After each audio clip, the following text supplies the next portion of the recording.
Mr. Neguse, aye. Ms. Ledger-Fernandez? Aye. Ms. Ledger-Fernandez, aye. Madam Chair? No. Madam Chair, no. No. The clerk will report the tally. 4 yeas, 8 nays. The amendment is not agreed to. Madam Chair, I have another amendment to the rule. I move the committee make an order amendment number 233 offered by Democratic Leader Jeffries, which strikes all provisions that would cause millions of Americans to lose health care and food assistance. Leader Jeffries testified passionately before this committee about the devastating effect that this bill would have on American families. And out of respect for his position as the leader of the Democratic caucus and for the millions of Americans who will be hurt by this bill, Republicans should allow Leader Jeffries to offer his amendment on the floor for an up or down vote. And I urge a yes vote on my amendment, and I yield back. Thank you, Mr. McGovern. Is there any further discussion on Mr. McGovern's amendment for including Mr. Jeffries' amendment? Hearing none, the question is on the motion from Mr. McGovern. All those in favor say aye. Aye. All those opposed say no. No. In the opinion of the chair, the noes have it. The amendment's not I ask agreed for a to. roll call. Mr. McGovern requests a roll call. The clerk will call the roll. Mrs. Fishbach? No. Mrs. Fishbach, no. Mr. Norman? No. Mr. Norman, no. Mr. Roy? Mrs. Houchin? Mrs. Houchin, no. Mr. Langworthy? No. Mr. Langworthy, no. Mr. Scott? No. Mr. Scott, no. Mr. Griffith? No. Mr. Griffith, no. Mr. Jack? No. Mr. Jack, no. Mr. McGovern? Aye. Mr. McGovern, aye. Ms. Scanlon? Aye. Ms. Scanlon, aye. Mr. Neguse? Aye. Mr. Neguse, aye. Ms. Ledger-Fernandez? Aye. Ms. Ledger-Fernandez, aye. Madam Chair? No. Madam Chair, no. The clerk will report the tally. 4 yeas, 8 nays. The amendment is not agreed to. Mr. McGovern, you're recognized. I have an amendment to the rule. I move the committee make an order amendment number 245 offered by Representative Underwood, which makes the enhanced premium tax credits that lower the costs of health insurance plans offered on the ACA marketplace permanent. This amendment is simple. It will prevent millions of working Americans from losing their health care coverage and keep health care costs from skyrocketing. Thank you, Mr. McGovern. Is there any further discussion on Mr. McGovern's amendment? Hearing none, the question is on the amendment. All those in favor signify by saying aye. Aye. All those opposed, no. No. In the opinion of the chair, the noes have it. The noes have it. The amendment's not agreed to. I ask for a recorded vote. Mr. McGovern asked for a recorded vote. Clerk will call the vote. Mrs. Roll. Fishbach? No. Mrs. Fishbach, no. Mr. Norman? No. Mr. Norman, no. Mr. Roy? Mrs. Houchin? No. Mrs. Houchin, no. Mr. Langworthy? No. Mr. Langworthy, no. Mr. Scott? No. Mr. Scott, no. Mr. Griffith? No. Mr. Griffith, no. Mr. Jack? No. Mr. Jack, no. Mr. McGovern? Aye. Mr. McGovern, aye. Ms. Scanlon? Aye. Ms. Scanlon, aye. Mr. Neguse? Aye. Mr. Neguse, aye. Ms. Ledger-Fernandez? Aye. Ms. Ledger-Fernandez, aye. Madam Chair? No. Madam Chair, no. The clerk will report the tally. 4 yeas, 8 nays. The amendment is not agreed to. Madam Chair. Mr. McGovern, you're I recognized. have an amendment to the rule. I move the committee make an order amendment number 267 offered by Representative Del Bene, which makes the child tax credit fully refundable and increases the credit amount from $2,000 per child to $6,360 for newborns, $4,320 for children ages 1 through 6, and $3,600 for children aged 6 through 17.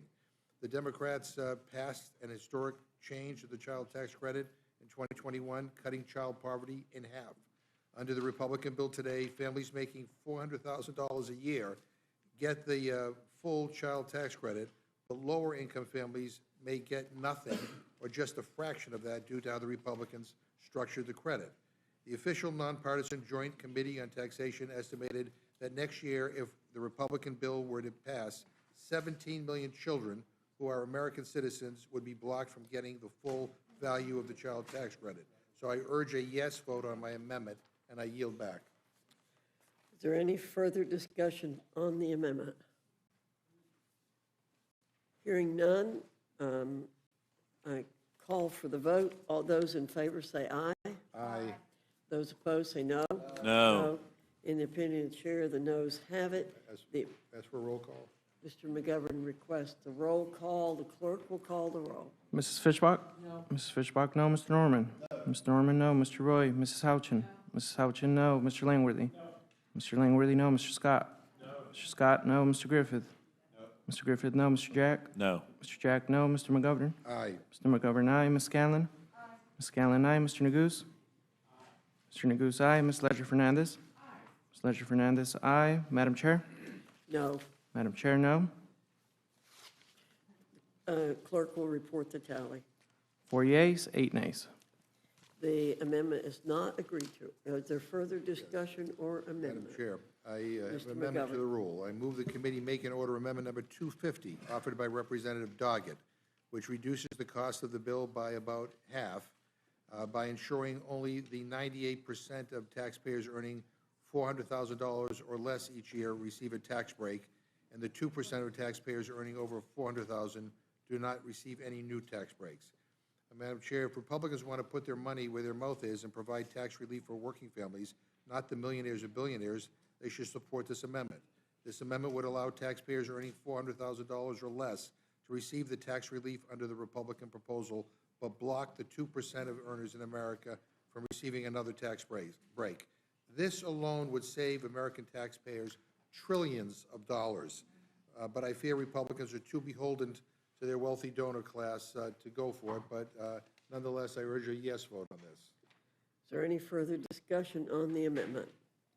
Hearing none, the question's on the amendment. All those in favor signify by saying aye. Aye.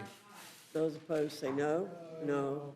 In the opinion of the chair, the noes have it. The amendment is not Ask for a agreed roll to. call, ma'am. Mr. McGovern requests a roll call. The clerk will call the roll. Mrs. Fishbach? No. Mrs. Fishbach, no. Mr. Norman? No. Mr. Norman, no. Mr. Roy? Mrs. Houchin? No. Mrs. Houchin, no. Mr. Langworthy? No. Mr. Langworthy, no. Mr. Scott? No. Mr. Scott, no. Mr. Griffith? No. Mr. Griffith, no. Mr. Jack? No. Mr. Jack, no. Mr. McGovern? Aye. Mr. McGovern, aye. Ms. Scanlon? Aye. Ms. Scanlon, aye. Mr. Neguse? Aye. Mr. Neguse, aye. Ms. Ledger Fernandez? Aye. Ms. Ledger Fernandez, aye. Madam Chair? No. Madam Chair, no. The clerk will report the total. 4 yeas, 8 nays. The amendment is not agreed to. Madam The Chair? noes have it. Mr. McGovern. Madam Chair, so we got the manager's amendment, about a half an hour ago, and we're still trying to, comb through it to see, what the changes are and what the impacts are going to be. But there seems to be tens of billions of additional health care cuts in this manager's amendment. So you're rushing it in the dark of night, and it'll kick people off their health care. And I find that, not only concerning, quite frankly, I find that disgusting. Again, all to give tax breaks to billionaires. So I have another amendment to the rule. I move the committee make an order amendment number 40, offered by Representative Chu, which ensures that no one earning more than $10 million per year receives a tax cut. So Republicans just voted down a motion to protect tax relief for families making under $400,000 a year. This new amendment would ensure that those making over $10 million per year would not get a tax cut. So under this bill, people making over $1 million a year would get an average $82,000 tax cut compared to those making less than $50,000 who will get less than $1 per day. So the Republicans want to spend hundreds of billions of dollars on tax giveaways to those making over $10 million a year. I think we'll just wait and see. So I urge a yes vote on this. Is there any further discussion on the amendment? I will just point out that, Mr. McGovern, in a similar situation, we have a 40-page manager's amendment. The Democrats dumped on us a 309-page manager's amendment, and we voted on it immediately. Yeah, I don't think that had anything to do with tax cuts for millionaires or billionaires, but Well, it was a 309-page manager's amendment. Any further discussion? Okay. All those in favor of Mr. McGovern's amendment, say aye. aye. All those opposed, say no. No. In the opinion of the chair, the noes have it. I ask for a roll call. Mr. McGovern requests a roll call. The clerk will call the roll. Mrs. Fishbach? No. Mrs. Fishbach, no. Mr. Norman? No. Mr. Norman, no. Mr. Roy? Mrs. Houchin? No. Mrs. Houchin, no. Mr. Langworthy? No. Mr. Langworthy, no. Mr. Scott? No. Mr. Scott, no. Mr. Griffith? No. Mr. Griffith, no. Mr. Jack? No. Mr. Jack, no. Mr. McGovern? Aye. Mr. McGovern, aye. Ms. Scanlon? Ms. Scanlon, aye. Mr. Neguse? Mr. Neguse, aye. Ms. Ledger Fernandez? Ms. Ledger Fernandez, aye. Madam Chair? No. Madam Chair, no. The clerk will report the total. 4 yeas, 8 nays. The noes have it. The amendment is not agreed to. Madam Chair, Mr. McGovern, you're recognized. I have an amendment to the rule. I move the committee make an order amendment number 283 offered by Representative Gomez, which establishes a 39.6% tax bracket for income over $1 million.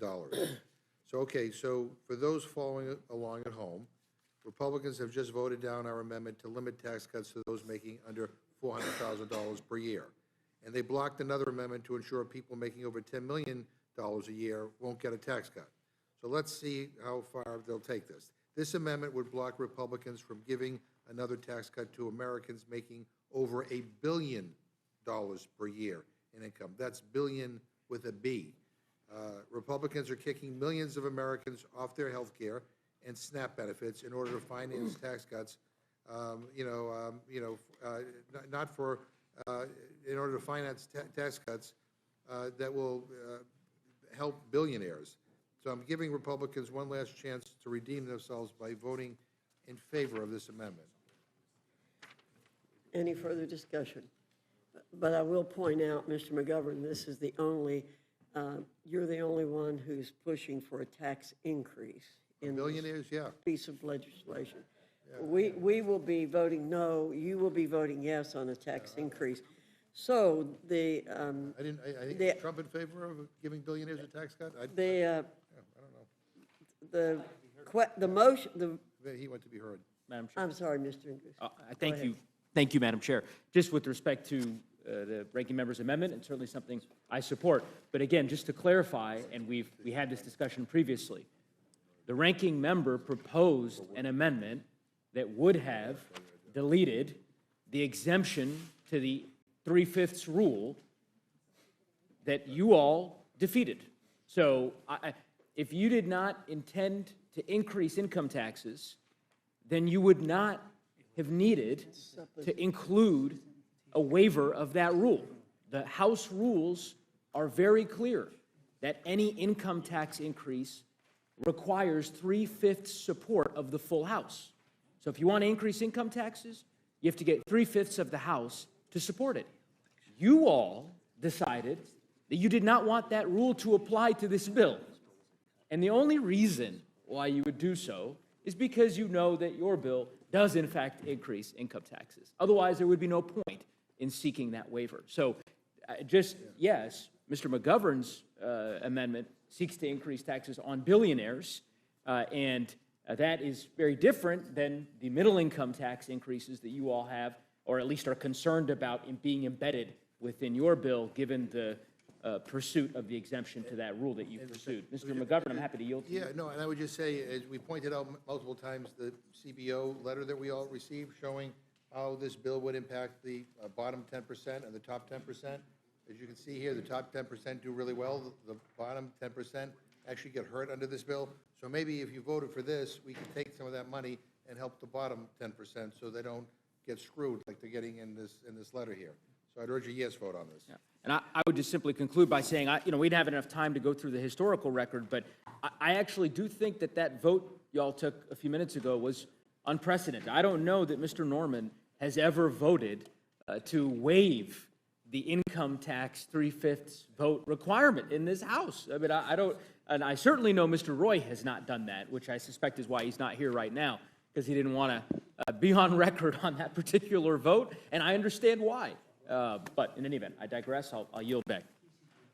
You all digress a lot, and you're supposing something. We're voting on facts. Okay. So, the I'd like to be heard on the Ms. amendment. Ledger Fernandez, are you seeking recognition? Yes, Madam Chair, I'd like to be heard on Mr. You're Rankin. recognized. Thank you so very much. I think that a really key thing is, one is, you just voted to allow you to increase taxes with a simple majority.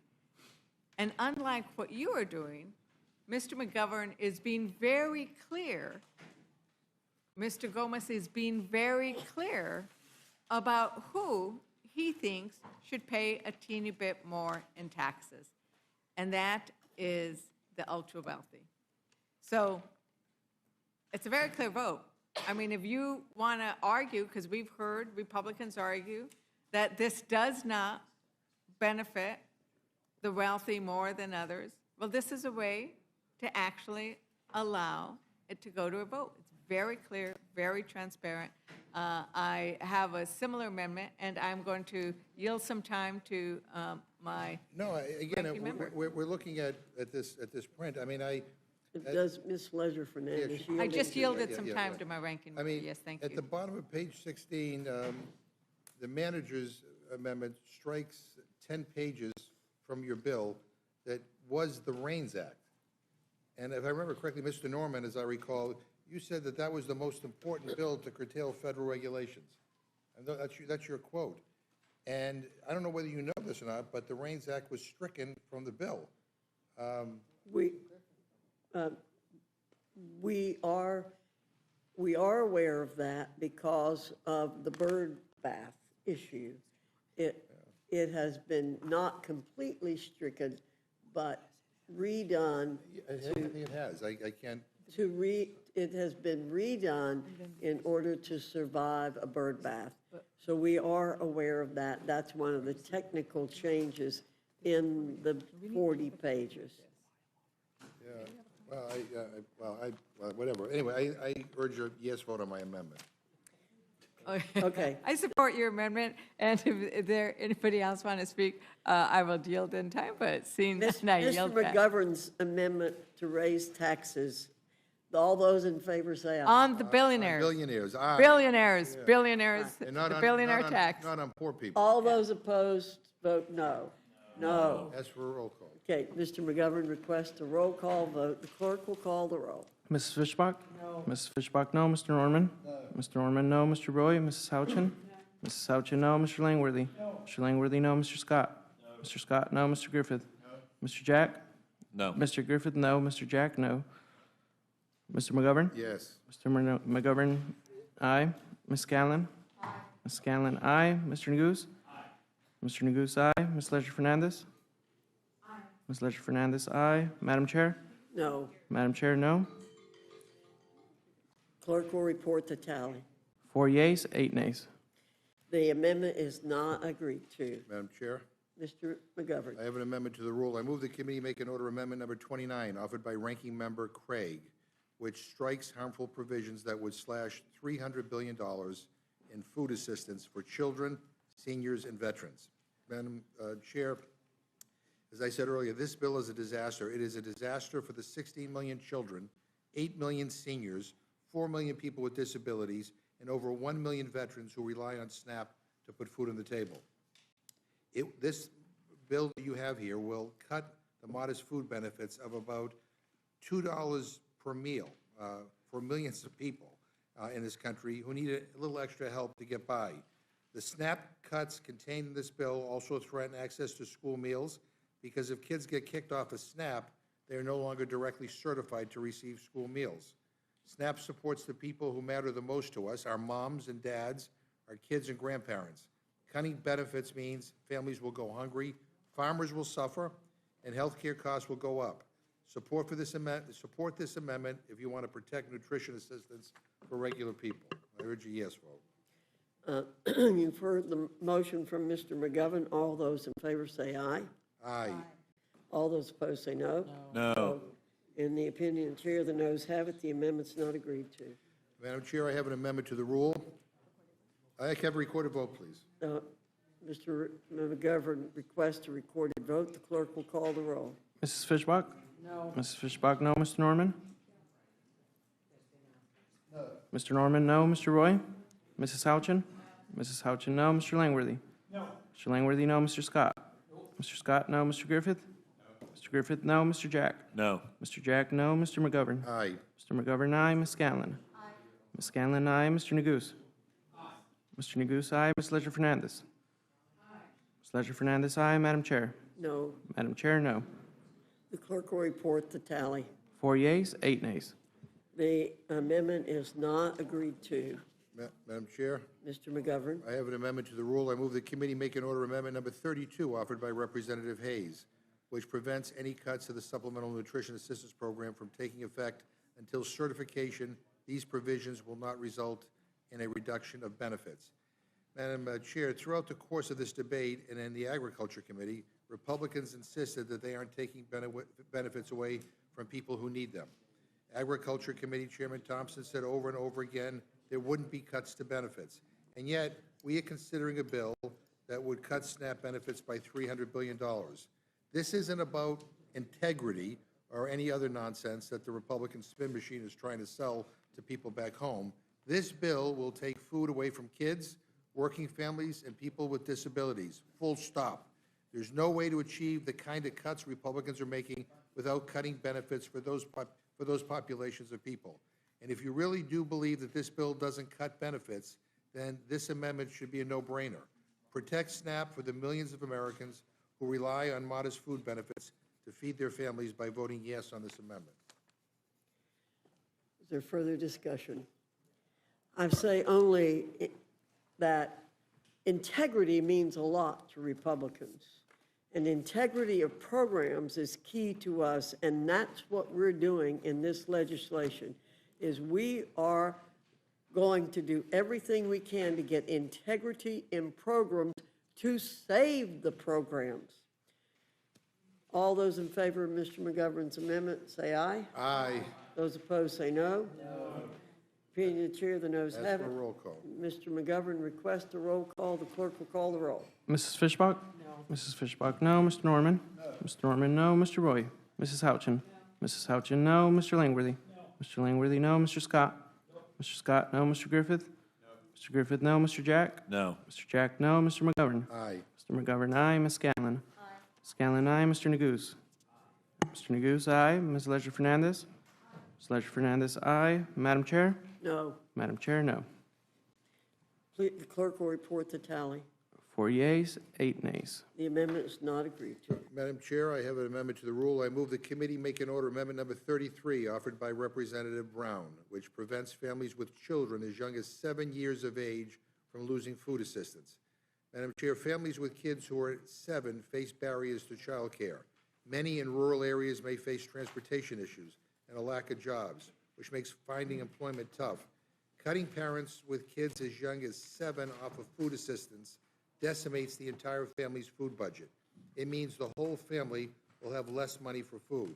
So if you want to protect kids from losing access to nutritious food, please vote yes on this amendment. If you think it's more important to give billionaires another tax break at the expense of hungry kids, then you can vote no. Further Madam Chair. discussion on Mr. McGovern's amendment. Madam Chair, I just want to Mr. point out Scott. that this is in the provisions dealing with the able-bodied adults without dependents of the law. And I want to just make sure that everybody knows that you don't have to meet all of the requirements. You can meet any of the requirements, and you receive the exemption. Any of the requirements, and you receive the exemption. The age 7 has absolutely nothing to do with the child. It has to do with an automatic waiver for the adults in the household. That's it.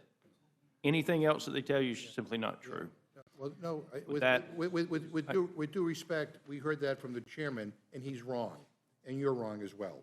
So, I mean, that somehow, that lowering the age to 7 doesn't. A person is not, I can read it from a person is not subject to the ABOD work requirement if they are any of the following: younger than age 18 or age 63 or older, the 63 or older is the change, exempt from the general work requirement rules, pregnant, experiencing physical, mental barriers to work, experiencing homelessness, a veteran, age 24 or younger in the foster care when you return age 18, living with someone under the age of 7 in their SNAP household. You can meet any of those and you're exempt. That's it. You're taking food away from the parent, and therefore you're taking food away from the family.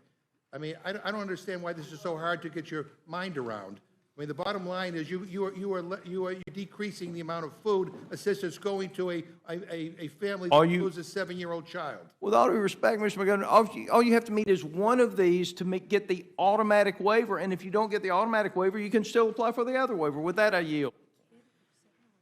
Thank you, Mr. Scott. You've heard the motion from Mr. McGovern. All those in favor say aye. Aye. Those opposed say no. No. In the opinion of the chair, the noes. Ask for a roll call vote on that. All right. Mr. McGovern requests a roll call. The clerk will call the roll. Mrs. Fishbach? No. Mrs. Fishbach, no. Mr. Norman? Mr. Norman, no. Mr. Roy? Mrs. Houchin? Mrs. Houchin, no. Mr. Langworthy? Mr. Langworthy, no. Mr. Scott? No. Mr. Scott, no. Mr. Griffith? Mr. Griffith, no. Mr. Jack? No. Mr. Jack, no. Mr. McGovern? Aye. Mr. McGovern, aye. Ms. Scanlon? Ms. Scanlon, aye. Mr. Neguse? Mr. Neguse, aye. Ms. Ledger Fernandez? Ms. Ledger Fernandez, aye. Madam Chair? No. Madam Chair, no. Clerk will report the total. 4 yeas, 8 nays. The amendment is not agreed to. Madam Chair, I have an amendment to the rule. I move the committee make an order amendment number 25, offered by Representative McLean Delaney, which prevents sections 1001 through 100012 from taking effect until certification. These provisions will not result in a decrease in benefits for households with children under the age of 18. And if, Mr. Scott is so confident that there's all these waivers, then this should be something he should vote for. This bill cuts the food budgets of families with kids in 2 ways. First, it imposes new time limits on SNAP for parents with kids over the age of 7. Second, it shifts the cost of benefits over to the states, who simply do not have the hundreds of millions of dollars, in some cases up to $1 billion, laying around to pay for the benefits. So if states can't meet their cost share, then they will have no choice but to reduce the benefit for the people who receive SNAP in their states. So again, this should be an easy amendment for Republicans to vote for, and I would urge a yes vote. Any further discussion on the amendment? If not, hearing none, the question's on the amendment. All those in favor signify by saying aye. Aye. Those opposed say no. No. In the opinion of the chair, noes have it. The amendment is not Ask for agreed a to. roll call. Mr. McGovern requests a roll call. The clerk will call the roll. Mrs. Fishbach? No. Mrs. Fishbach, no. Mr. Norman? No. Mr. Norman, no. Mr. Roy? Mrs. Houchin? No. Mrs. Houchin, no. Mr. Langworthy? No. Mr. Langworthy, no. Mr. Scott? No. Mr. Scott, no. Mr. Griffith? No. Mr. Griffith, no. Mr. Jack? No. Mr. Jack, no. Ms. Montgomery? Aye. Mr. McGovern, aye. Ms. Scanlon? Aye. Ms. Scanlon, aye. Mr. Neguse? Aye. Mr. Neguse, aye. Ms. Ledger Fernandez? Ms. Ledger Fernandez, aye. Madam Chair? No. Madam Chair, no. Clerk will report the tally. 4 yeas, 8 nays. The amendment is not agreed to. Madam Chair, I have an amendment to the rule. I move the committee make an order amendment number 184, offered by Ranking Member Scott and myself, which prohibits the bill from going into effect unless cuts to Medicaid and SNAP would not result in fewer families being eligible for free school meals. Madam Chair, a new report by the Urban Institute warned that up to 18.3 million kids could lose access to free school meals because of this awful bill. For many kids, free school meals provides them with the most nutritious food that they are able to access on any given day. Because of the way SNAP interacts with school meals in many states, children who lose SNAP benefits also lose direct eligibility for free and reduced meals at school. When we last considered the budget, members on this committee insisted that Republicans were not going to cut school meals. And yet we have a report right here telling us that millions of kids may lose access because of the changes. So Republicans, the changes the Republicans are making to nutritional assistance. So vote yes on this amendment if you want to protect school meals for kids. And I yield back. Is there any further discussion? Madam Chair. Ms. Ledger Fernandez. Thank you, Madam Chair. And I think this really goes to what do we expect of our children when they go to school? And we know that there's study after study that says that children who are hungry cannot learn as well. And when we invest in our children, we are investing in our future. And to deprive school children of school meals is simply not consistent with what I think we should be as a nation. And so I am thankful for the ranking member for his amendment that really prioritizes the need to make sure that we have healthy school children, and I urge a yes vote on his amendment. Thank you, Ms. Leisure Fernandez. You've heard the motion. All those in favor say aye. Aye. All those opposed say no. No. In the opinion of the chair, the noes have it. I ask for a roll call, Madam Chair. Mr. McGovern requests a roll call. The clerk will call the roll. Mrs. Fishbach? No. Mrs. Fishbach, no. Mr. Norman? No. Mr. Norman, no. Mr. Roy? Mrs. Houchin? No. Mrs. Houchin, no. Mr. Langworthy? No. Mr. Langworthy, no. Mr. Scott? No. Mr. Scott, no. Mr. Griffith? No. Mr. Griffith, no. Mr. Jack? No.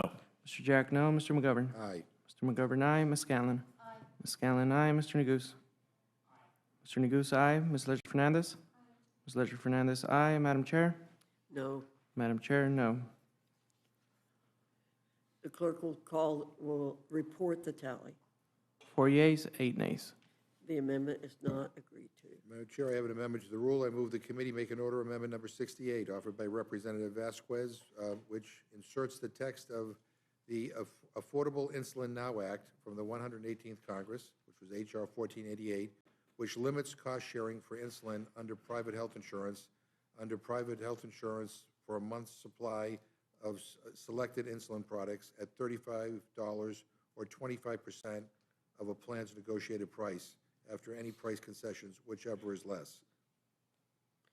You've heard the amendment by Mr. McGovern. Is there any further discussion? Ms. Leisure Fernandez? Madam Chair, the $35 a month insulin cap was so important, especially in Native American communities where there's high diabetes rate, especially in Latino communities, which also have a high diabetes rate. We actually have something similar in New Mexico, and it really did make a difference. It helped people to make sure they took their insulin and didn't ration it, because you need to take that insulin. And when it gets too expensive, people can't afford it. So this was, I think, a wonderful thing that the Democrats did in the 118th. But it's something that we should all own, because diabetes is running rampant in all of our communities, especially rural communities. So I support Mr. McGovern's amendment and urge a yes vote. All those in favor of Mr. McGovern's amendment say aye. Aye. Those opposed say no. No. No. In the opinion of the chair, the noes have it. Ask for roll call. Mr. McGovern requests a roll call. The clerk will call the roll. Mrs. Fishbach? No. Mrs. Fishbach, no. Mr. Norman? No. Mr. Norman, no. Mr. Roy? Mrs. Houchin? No. Mrs. Houchin, no. Mr. Langworthy? No. Mr. Langworthy, no. Mr. Scott? No. Mr. Scott, no. Mr. Griffith? No. Mr. Griffith, no. Mr. Jack? No. Mr. Jack, no. Mr. McGovern? Aye. Mr. McGovern, aye. Ms. Scanlon? Aye. Ms. Scanlon, aye. Mr. Neguse? Aye. Mr. Neguse, aye. Ms. Leisure Fernandez? Aye. Ms. Leisure Fernandez, aye. Madam Chair? No. Madam Chair, no. The clerk will report the tally. 4 yeas, 8 nays.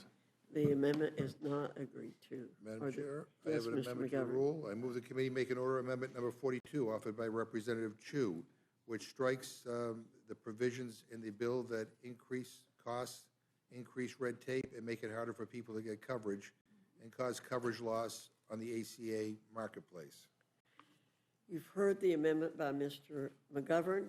All those is further discussion? All those in favor say aye. Aye. All those opposed, no.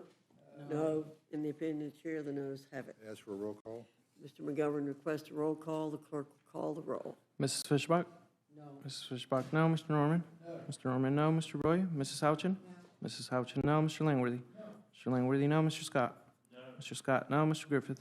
No. Mr. Griffith, no. Mr. Jack? No. Mr. Jack, no. Mr. McGovern? Aye. Mr. McGovern, aye. Ms. Scanlon? Aye. Ms. Scanlon, aye. Mr. Neguse? Aye. Mr. Neguse, aye. Ms. Leisure Fernandez? Aye. Ms. Leisure Fernandez, aye. Madam Chair? No. Madam Chair, no. The clerk will report the tally. 4 yeas, 8 nays. The amendment is not agreed to. Madam Is Chair. there further, Mr. McGovern, you're recognized. I have an amendment to the rule. I move the committee make an order amendment number 242, offered by Representative Gomez, which extends eligibility for the ACA premium tax credit to include children and pregnant women, including those losing Medicaid coverage. This amendment is simple. It ensures that children and pregnant women are not harmed by the Republican attack on health insurance coverage. It will prevent millions of children and pregnant women from losing their health care coverage and mitigate Republicans' deliberate health care cost increases. Is there any further discussion to Mr. McGovern's amendment? All those in favor say aye. Aye. Those opposed say no. No. In the opinion of the chair, the noes have it. The amendment's I not ask for a agreed roll to. call, ma'am. Mr. McGovern requests a roll call. The clerk will call the roll. Mrs. Fishbach? No. Mrs. Fishbach, no. Mr. Norman? No. Mr. Norman, no. Mr. Roy? Mrs. Houchin? Mrs. Houchin, no. Mr. Langworthy? No. Mr. Langworthy, no. Mr. Scott? Mr. Scott, no. Mr. Griffith? Mr. Griffith, no. Mr. Jack? No. Mr. Jack, no. Mr. McGovern? Aye. Mr. McGovern, aye. Ms. Scanlon? Aye. Ms. Scanlon, aye. Mr. Neguse? Aye. Mr. Neguse, aye. Ms. Ledger Fernandez? Ms. Ledger Fernandez, aye. Madam Chair? No. Madam Chair, no. Clerk will report the tally. 4 yeas, 8 nays. The amendment's not agreed to. Are there further amendments? Madam Chair, I have an amendment to the rule. I move the committee make an order amendment number 215 offered by Representative Rivas, which strikes the provision creating a moratorium on states or a political subdivision from enforcing any law or regulation limiting, restricting, or regulating artificial intelligence models, artificial intelligence systems, or automated decision systems entered into interstate commerce. Madam Chair, this amendment would strike the awful provision in this bill that makes sure that AI companies continue to operate lawlessly. As it is currently written, the Republican budget reconciliation package will place a 10-year moratorium on state-level AI regulations. This is wrong, and it must be removed. I hear from my constituents every single day that they are worried about AI. They're worried about how it will affect their jobs, their families, their government, their health care, and their children. People are scared and excited about what AI will do to the world around them. Now, Republicans slipped a provision in this bill that says to all states, red or blue, your legislation on AI doesn't count. Throw it in the trash. This is a sneaky and it's authoritarian. This is a bad faith effort to leave AI unregulated under the guise of dispelling regulatory burdens. I mean, truth be told, I mean, this body ought to legislate on this topic, but no one's had the guts to do it. So the states have stepped up, and they have taken this matter into their hands, and that you're going in and basically telling states that what they've done doesn't matter, I think is terrible. So I urge a yes vote on my amendment. Is there further discussion on Mr. McGovern's amendment? Madam Chair, Yes, sir. I agree. Congress needs to legislate on this, but it's not possible to do it at the state level, so I'm opposed to this. Okay, so Okay, thank you very much, Mr. Scott. The vote is on Mr. McGovern's amendment. All those in favor say aye. aye. All those opposed say no. No. Roll call. Mr. McGovern requests a roll call. Clerk will call the roll. Mrs. Fishbach? No. Mrs. Fishbach, no. Mr. Norman? No. Mr. Norman, no. Mr. Roy? Mrs. Houchin? No. Mrs. Houchin, no. Mr. Langworthy? No. Mr. Langworthy, no. Mr. Scott? No. Mr. Scott, no. Mr. Griffith? No. Mr. Griffith, no. Mr. Jack? No. Mr. Jack, no. Mr. McGovern? Aye. Mr. McGovern, aye. Ms. Scanlon? Aye. Ms. Scanlon, aye. Mr. Neguse? Aye. Mr. Neguse, aye. Ms. Ledger Fernandez? Ms. Ledger Fernandez, aye. Madam Chair? No. Madam Chair, no. Clerk will report the total. 4 yeas, 8 nays. The amendment is not agreed to. Madam Chair, Mr. McGovern? I have an amendment to the rule. I move the committee make an order amendment number 202 offered by Representative Ocasio-Cortez, which subtitle A of Title IV shall not go into effect until the Inspector General of the Department of Energy certifies that the implementation of sections 41002 and 41004 of this subtitle will not result in increased risks of corruption or pay-to-play politics that would adversely impact the integrity of the permitting processes of the Department of Education and the Federal Energy Regulatory Commission. Madam Chair, these unbelievable provisions essentially mean that you can give the Federal Energy Regulatory Commission $10 million and they automatically have to approve your pipeline, or that you can give DOE $1 million and they automatically find that your LNG exports are in the public interest and can move forward. And guess what? Every state and local government no longer has a say. They have to approve your pipeline if you pay $10 million. This is a pay-to-play permitting bribery scheme, plain and simple. And it's becoming all too commonplace in this administration. And so I urge a yes vote on my amendment, and I yield back. Further discussion. All those in favor of Mr. McGovern's amendment, say aye. Aye. Those opposed, say no. No. Independent chair, the noes have I it. ask for a roll call. Mr. McGovern requests a roll call. The clerk will call the roll. Mrs. Fishbach? Mrs. Fishbach, no. Mr. Norman? Mr. Norman, no. Mr. Roy? Mrs. Houchin? Mrs. Houchin, no. Mr. Langworthy? Mr. Langworthy, no. Mr. Scott? Mr. Scott, no. Mr. Griffith? Mr. Griffith, no. Mr. Jack? No. Mr. Jack, no. Mr. McGovern? Aye. Mr. McGovern, aye. Ms. Scanlon? Ms. Scanlon, aye. Mr. Neguse?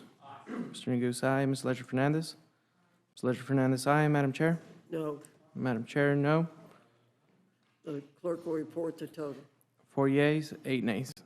The amendment is not agreed to.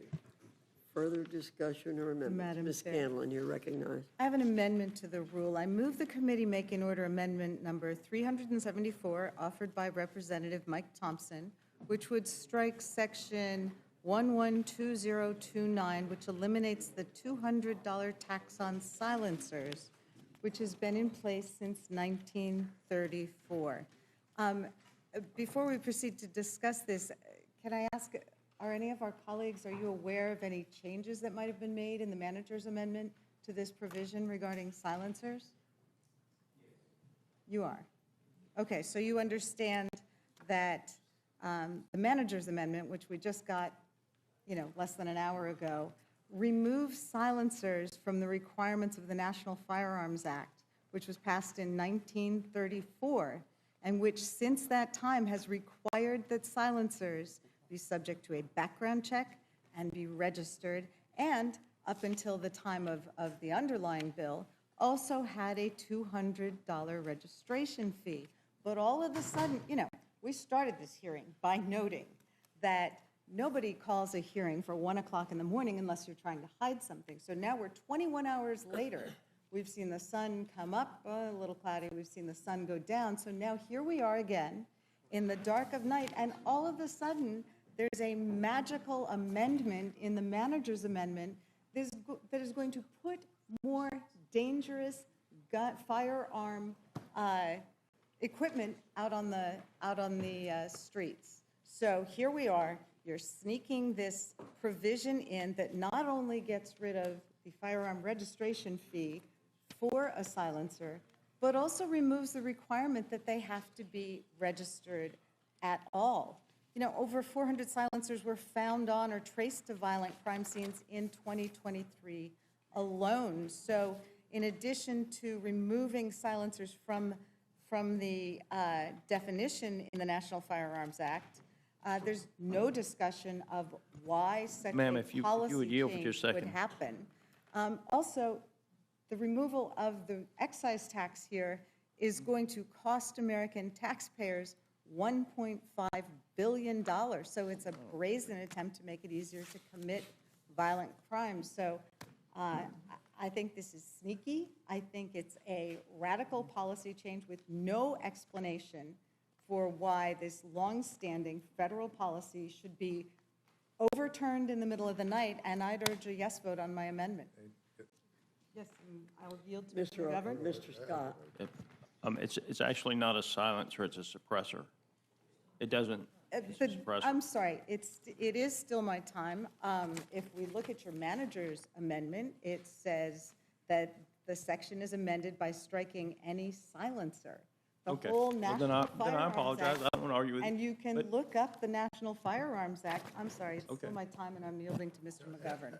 I would just say, I Oh, support. never mind then. I thought you were engaged in a debate, but that's okay. I'm Yeah. opposed to it. I had Yeah, yielded to yeah, him yeah. first. Of course you are. But I support the gentlelady's amendment because, quite frankly, what is in this reconciliation bill, does more to support assassins than it does American families. Yeah, well, you know what? Talk to law enforcement. Talk to people who have been victims of gun violence. I know you think it's funny, but I don't. With that, I yield back to the gentlelady. Any further discussion? I'll yield back. I'd like to be recognized, Madam Chair. Mr. Neguse, you're recognized. Thank you, Madam Chair. I guess, and I'm happy to engage in a debate with my colleague. I always enjoy debating with Mr. Scott. The confusion I have about this particular provision, obviously for all the reasons that Ms. Scanlon and Ranking Member McGovern stated, I think this is a dangerous, deeply problematic provision that you all have put into this piece of legislation. The question I have is, this was not in the bill that we were marking up. So whose vote was bought with this provision that silencers will no longer need to be registered with the ATF or subject to background checks, purchasers, that is to say? Like, what member was on the fence about this bill and then went to Republican leadership and said, I know you're eliminating the tax on silencers, but if you can just eliminate all regulation of silencers, I will vote for this bill. Who's? It did not eliminate all regulations of silencers. Sure. So, It's still subject, no, it doesn't. No. You don't know anything about this one, brother. I know haven't this yielded one. to you yet, Mr. Scott. I have 10 of them. I haven't yielded to you yet. I have 10 Wait. plus. I'm not I haven't gonna yielded put to any you of yet, Wait. Mr. Scott. So, Mr. Neguse has the time. Thank you, Madam Chair. This provision very clearly states that you no longer have to register silencers with the ATF. Is that wrong? Is that incorrect? That does not mean that you will not go through a background I check. It will be understand. sold the same way a rifle That's not the is. question I asked, Mr. Scott. I asked Don't whether yell this at me. provision, I gave you an answer. You Wait, don't like wait. it. It's over with. this Let- provision very clearly states Let Mr. Neguse ask a question and answer it, please, Mr. Scott. the National Firearm Act for 100 years, since the days of Al Capone, which is the impetus behind the National Firearm Act in the first instance, has required registration for those purchasing silencers. That was the case up until 45 minutes ago, when Republicans negotiated the elimination of that registration requirement. Fairly straightforward. I don't really know who in the Republican caucus was adamant that this provision was the key to unlocking their support since. And I don't believe anyone here, excuse me for interrupting, but I don't think anybody here knows that either, Mr. Neguse. Got it. Well, that's helpful.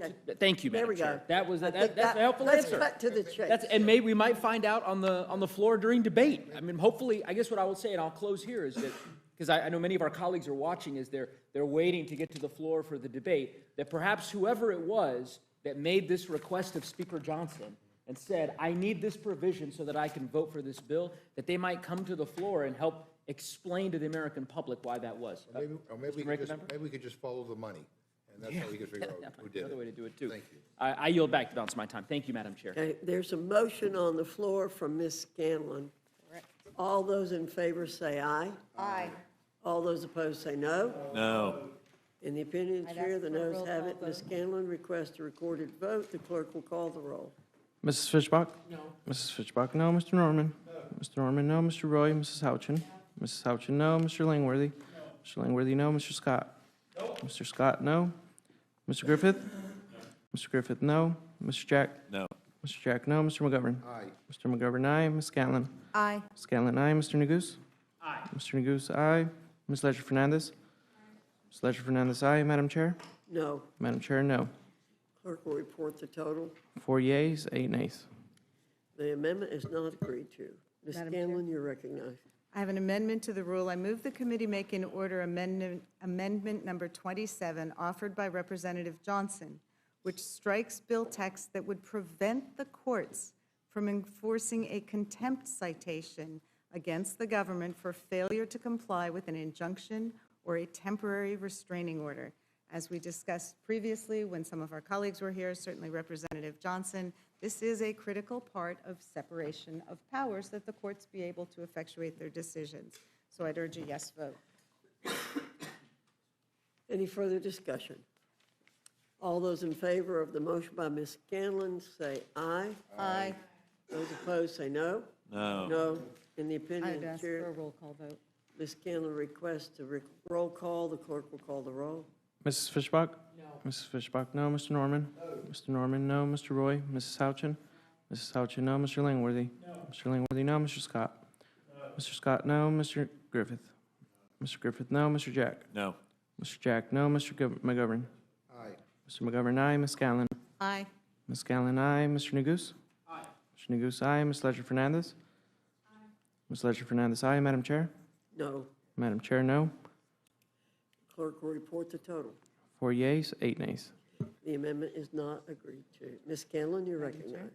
I have an amendment to the rule. I move the committee make an order amendment number 150 offered by myself, which prohibits funds from Title VII, Subtitle A, Immigration Matters, from being used to implement or defend Executive Order 14160 entitled Protecting the Meaning and Value of American Citizenship.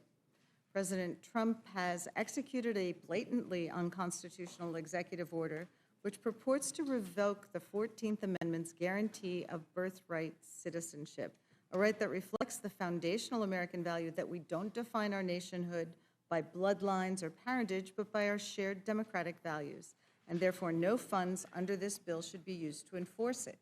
In the U.S., birthright citizenship is guaranteed by the Citizenship Clause in the 14th Amendment to the U.S. Constitution. It was ratified in 1868. The clause, very first sentence in the 14th Amendment, provides that all persons born or naturalized in the United States and subject to the jurisdiction thereof are citizens of the United States and of the state where they reside. On January 20th of this year, President Trump issued a prospective executive order declaring that for certain persons born in the United States, neither the 14th Amendment nor the federal statute incorporating similar language conferred U.S. citizenship. Specifically, this executive order sought to exclude from U.S. citizenship two categories of persons whose fathers are not citizens or lawful permanent residents: those whose mothers were unlawfully present in the United States on their date of birth, and those whose mothers were lawfully present in the country at the time of birth, but only on a temporary basis, such as a mother present in the U.S. on a student, work, or tourist visa. A really tortured definition and description of who he intended this executive order to impact.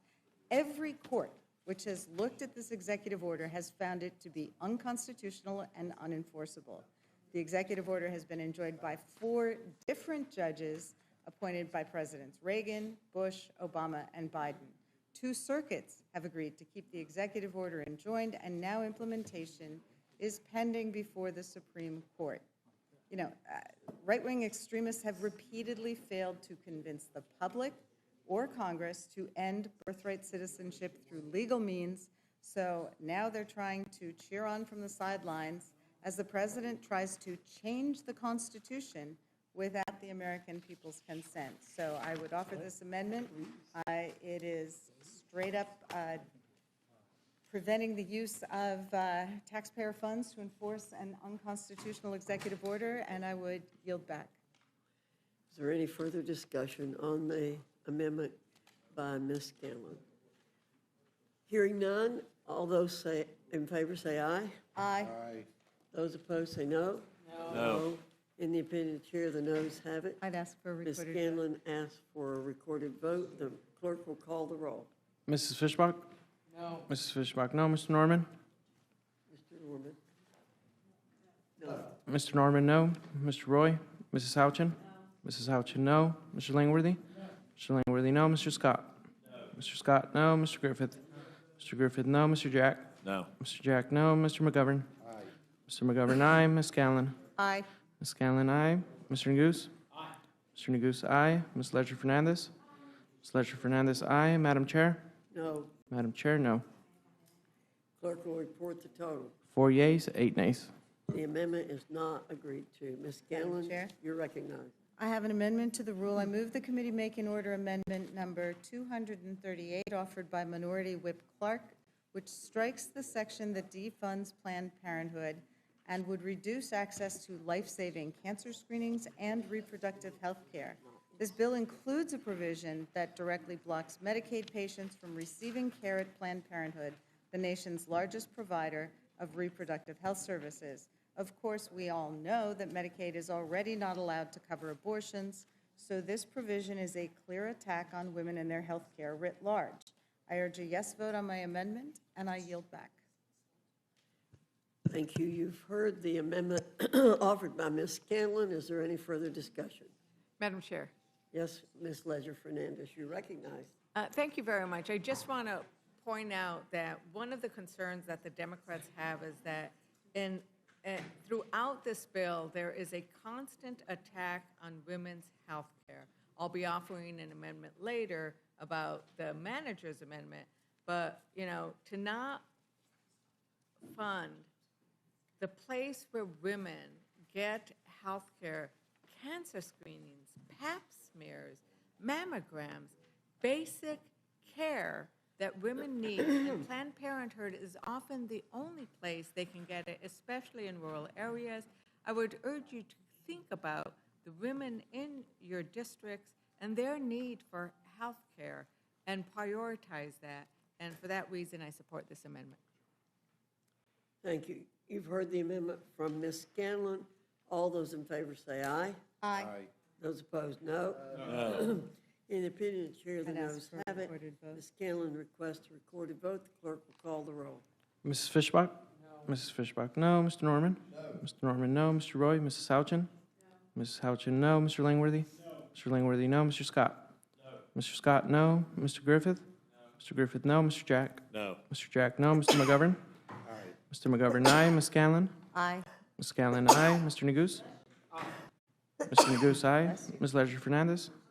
Ms. Ledger Fernandez, aye. Madam Chair? No. Madam Chair, no. The clerk will report the total. 4 yeas, 8 nays. The amendment is not agreed to. Ms. Scanlon, you're recognized. Thank you. I have an amendment to the rule. I move the committee make an order amendment number 411 offered by myself, which strikes section 42106, which repeals and rescinds funds to address air pollution in schools. I yield back. Is there any further discussion on the amendment? Hearing none, the vote is on the motion by Ms. Scanlon. All those in favor say aye. Aye. Those opposed say no.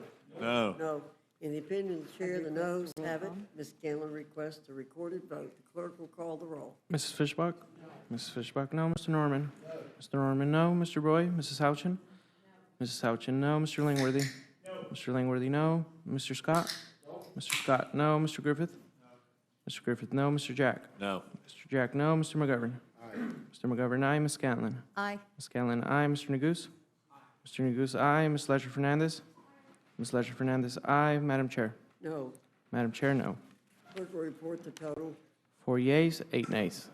The amendment is not agreed to. Ms. Scanlon, you're recognized. Madam Chair, I have an amendment to the rule. I move the committee make an order amendment number 71 offered by Representative Raskin, which prevents Title VII from taking effect until the Attorney General certifies that any grant administered by the Office of Justice Programs of the Department of Justice that was terminated after January 20th, 2025 has been reinstated. Last month, President Trump's Department of Justice abruptly cut hundreds of millions of dollars in grant funding that had previously been awarded to support law enforcement, crime prevention, and public safety programs across the country.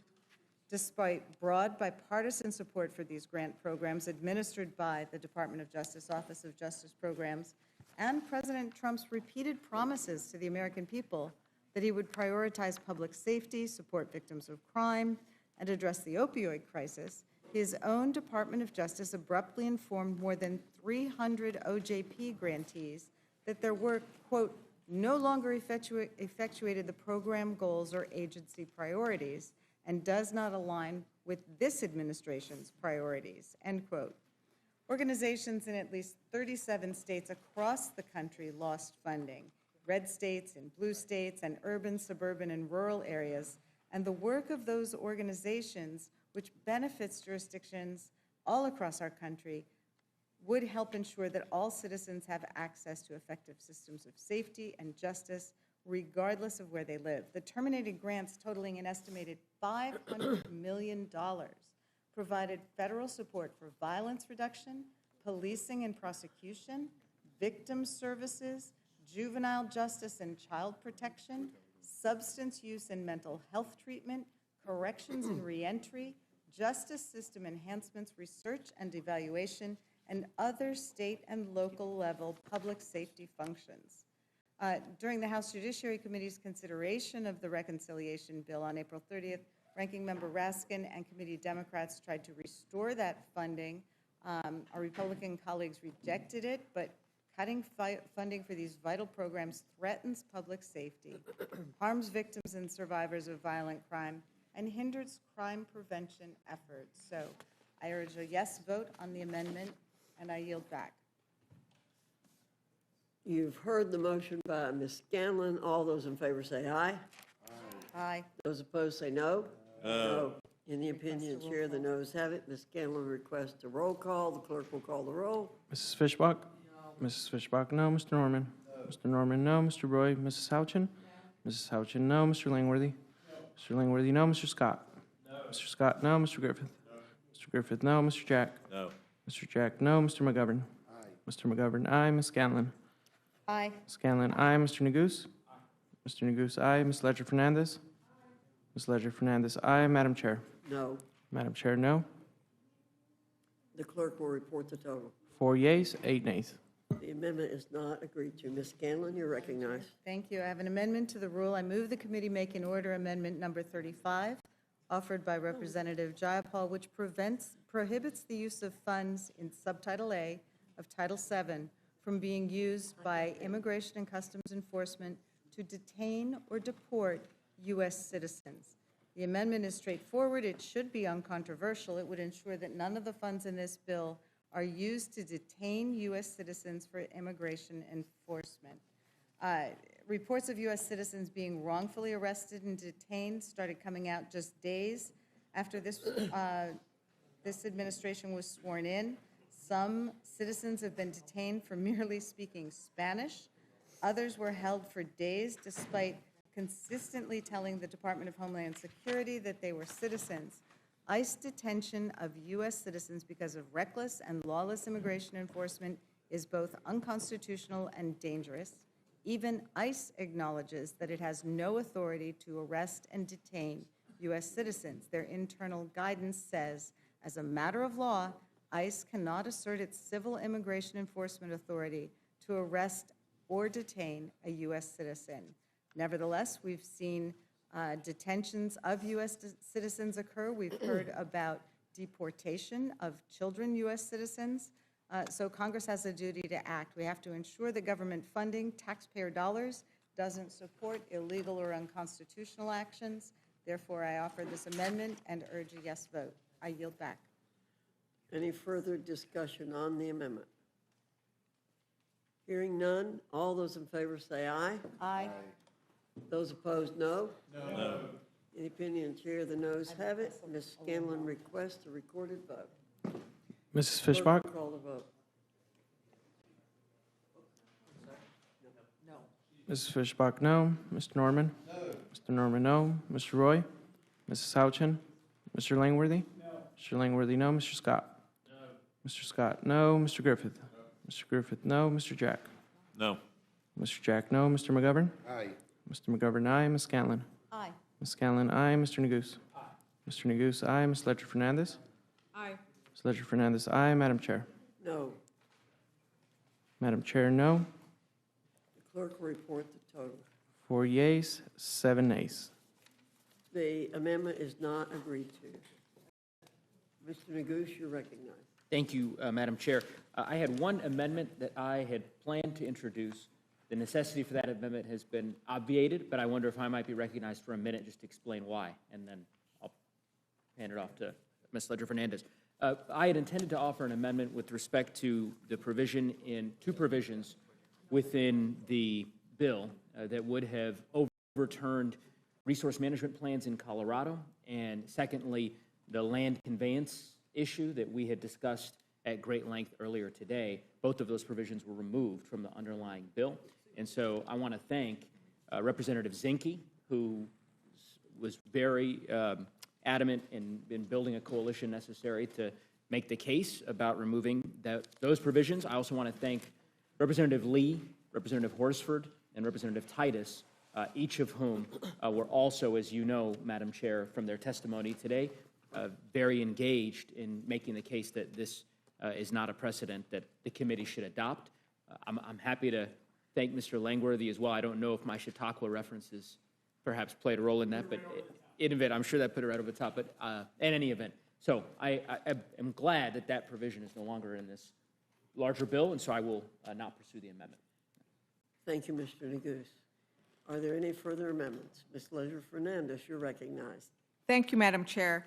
And I want to offer my first amendment, where I move the committee to add a self-executed second-degree amendment to the manager's amendment, striking the assertion of a new section 44202, which is on page 14 of your manager's amendment, because this would result in at least 300,000 people losing health care coverage. And more importantly, this is the Republicans' attempt to have a national abortion ban. This is their attempt to have a national abortion ban because it would eliminate abortion coverage for marketplace plans or prohibit cost-sharing reduction for plans that maintain abortion coverage. So what you're basically doing is saying if anybody is getting their health coverage through the marketplace, you are putting a disincentive on there so they will not be able to provide abortion. It's a very sneaky amendment in the manager's amendment, but I think we all need to call it out, and so that's why it's the first amendment I am bringing, because that is in effect what it does. And I think that we heard today from Whip Clark about the difficulty of getting reproductive health care, and this is extraordinary in what it would do. And I shared my own personal story, which, given the kind of health care I was undergoing, could have resulted in what might have been considered an abortion, despite the fact that I was just trying to save my life. So these are the kinds of unintended consequences, but this is a very intentional consequence of what's in this bill. And so I urge that Americans understand what's happening here, and that women understand what's happening there in this bill. And it's at the last minute. What, we got it, a couple of hours ago, and they're going to vote on it in a few hours, they've promised us. Thank you, Ms. Leisure Fernandez. You've heard the motion by Ms. Leisure Fernandez. All those in favor say aye. All those opposed, no. No. In the opinion, Chair, the noes have it. Ms. Leisure Fernandez requests a recorded vote. The clerk will call the roll. Mrs. Fishbach? No. Mrs. Fishbach, no. Mr. Norman? No. Mr. Norman, no. Mr. Roy? Mrs. Houchin? Mr. Langworthy? No. Mr. Langworthy, no. Mr. Scott? No. Mr. Scott, no. Mr. Griffith? No. Mr. Griffith, no. Mr. Jack? No. Mr. Jack, no. Mr. McGovern? Aye. Mr. McGovern, aye. Ms. Scanlon? Aye. Ms. Scanlon, aye. Mr. Neguse? Aye. Mr. Neguse, aye. Ms. Leisure Fernandez? Aye. Ms. Leisure Fernandez, aye. Madam Chair? No. Madam Chair, no. Clerk will report the total. 4 yeas, 7 nays. The amendment is not agreed to. Are there Madam further Chair. amendments? Ms. Leisure Fernandez, you're Madam Chair, I have amendment to the rule. I move the committee make and order amendment number 47, which is offered by Representative Sykes. Representative Sykes appeared before us and made an impassioned claim as to why we needed to protect Medicaid. And we have heard those on the dais say, but this is not really cutting Medicaid. Well, this amendment is your chance to actually vote consistent with some of those statements. So, Madam Chair, I urge a yes vote so that we can actually have a debate on the floor on Representative Sykes' amendment. And I yield back. You've heard the motion by Ms. Leisure Fernandez. All those in favor say aye. Aye. All those opposed, no? No. In the opinion of the chair, the noes have it. Roll call vote, please. Ms. Leisure Fernandez requests a roll call vote. The clerk will call the roll. Mrs. Fishbach? No. Mrs. Fishbach, no. Mr. Norman? Mr. Norman, no. Mr. Roy? Mrs. Houchin? Mr. Langworthy? Mrs. Houchin, no. Mr. Langworthy? No. Mr. Langworthy, no. Mr. Scott? No. Mr. Scott, no. Mr. Griffith? No. Mr. Griffith, no. Mr. Jack? No. Mr. Jack, no. Mr. McGovern? Yes. Mr. McGovern, aye. Ms. Scanlon? Aye. Scanlon, aye. Mr. Neguse? Aye. Mr. Neguse, aye. Ms. Leisure Fernandez? Aye. Ms. Leisure Fernandez, aye. Madam Chair? No. Madam Chair, no. Clerk will report the total. 4 yeas, 8 nays. The amendment is not agreed to. Madam Any Chair. further amendments? Ms. Leisure Fernandez, your Madam Chair, I have an amendment to the rule. I move the committee make an order amendment number 485 offered by Representative Byer, which strikes the elimination of the electricity investment protection tax credits in order to keep electricity prices low. This reconciliation bill amounts to a full repeal of the clean energy tax credits Democrats established through Inflation Reduction Act. But the thing is, this is a way of lowering costs for American families. According to the Department of Energy, in just the last 10 years, costs have declined significantly for many technologies, including distributed solar, down 26%, land-based wind, down 41%, utility-scale solar, down 73%. What other kind of energy is going down in these kinds of degrees? So the Inflation Reduction Act, the renewable energy, the clean energy that Americans want, it is also saving Americans money. In fact, in New Mexico, where, as you know, I've explained, we also are a fossil fuel producing state, we're developing clean energy power plants, manufacturing facilities, we're creating jobs, we're lowering costs. People want us to keep doing this, but Republicans want to go back in time. You know, I feel like we're in the 19th century, and Republicans are arguing that gas lamps are better than electric light bulbs, and Gesundheit and God bless, Madam Chair. So when Republicans talk about energy dominance, why are they giving up on the energy of the future? If we want to be truly energy dominant and compete in what is expected to be, listen to this, a $2 trillion global clean energy market. If you do not keep these credits in existence, you are basically saying, China, take it all. You lead the world. Well, I don't think we should do that. We have the resources here. Let's vote in favor of the amendment, or at least let our members decide whether they should keep it. With that, Madam Chair, I urge a yes vote and yield back. Thank you, Ms. Leisure Fernandez. You've heard the motion from Ms. Leisure Fernandez. All those in favor say aye. Aye. All those opposed say no. No. In the opinion of the chair, the noes have it. Noes have it. Ms. Leisure Fernandez requests a recorded vote. The clerk will call the roll. Mrs. Fishbach? No. Mrs. Fishbach, no. Mr. Norman? No. Mr. Norman, no. Mr. Roy? Mrs. Houchin? No. Mrs. Houchin, no. Mr. Langworthy? No. Mr. Langworthy, no. Mr. Scott? No. Mr. Scott, no. Mr. Griffith? No. Mr. Griffith, no. Mr. Jack? No. Mr. Jack, no. Mr. McGovern? Aye. Mr. McGovern, aye. Ms. Scanlon? Aye. Ms. Scanlon, aye. Mr. Neguse?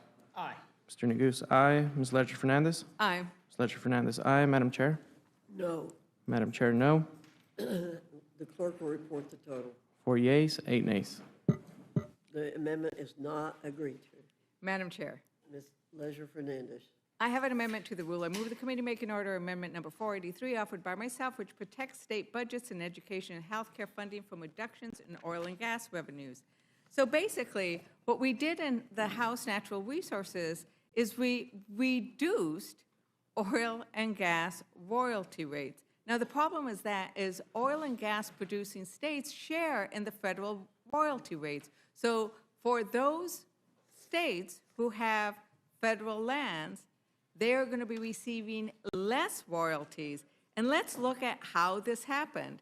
Act 1, Trump promised to scrap climate laws and to do what oil and gas wanted if U.S. oil bosses donated $1 billion to the Trump campaign. Act number 2, Trump starts living up to that promise. He takes aim at city and state climate laws in an executive order. And now act number 3, cuts to oil and gas royalty rates in the budget reconciliation. And they are going to reduce the money flowing to states. And, you know, my colleague across the aisle pointed out that New Mexico does receive oil and gas, but what this would do, and our land commissioner, whose job it is to try to make sure we get as much money off of those oil and gas leases, wrote us a letter in House Natural Resources pointing out that this would be almost a 400, almost a $500 billion hit to our state because of what we will be doing here. So on behalf of my state, of Colorado, of North Dakota, of all of those other states that have oil and gas producing, I urge a yes vote on my amendment, and I yield back. You've heard the amendment from Ms. Leisure Fernandez. All those in favor say aye. Aye. Those opposed say no. No. In the opinion of the chair, the noes have it. The A noes recorded have it. vote. Ms. Leisure Fernandez requests a recorded vote. The clerk will call the roll. Mrs. Fishbach, no. Mr. Norman? No. Mr. Norman, no. Mr. Roy, Mrs. Houchin? No. Mrs. Houchin, no. Mr. Langworthy? No. Mr. Langworthy, no. Mr. Scott? No. Mr. Scott, no. Mr. Griffith? No. Mr. Griffith, no. Mr. Jack? No. Mr. Jack, no. Mr. McGovern? Aye. Mr. McGovern, aye. Ms. Scanlon? Aye. Ms. Scanlon, aye. Mr. Neguse? Aye. Mr. Neguse, aye. Ms. Ledger Fernandez? Aye. Ms. Ledger Fernandez, aye. Madam Chair? No. Madam Chair, no. The clerk will report the total. 4 yeas, 8 nays.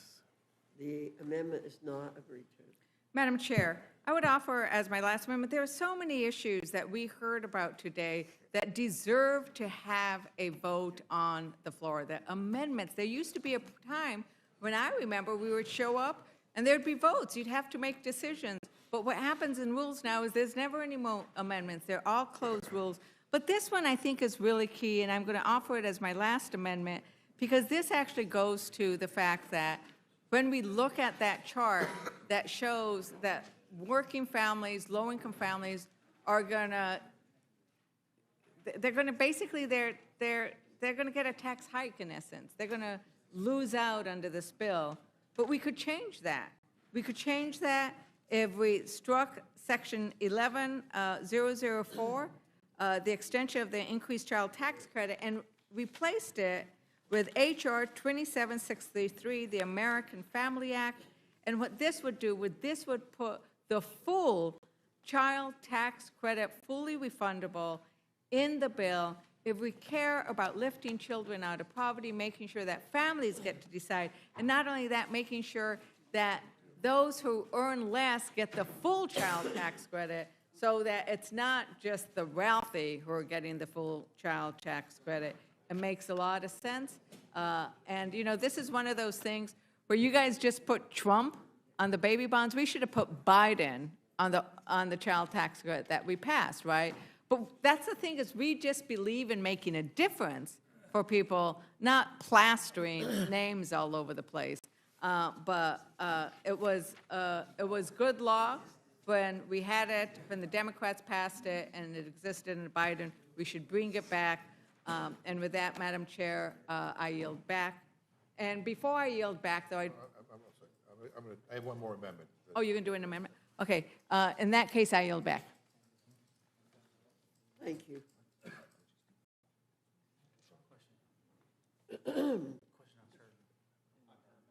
Oh, question on your amendment.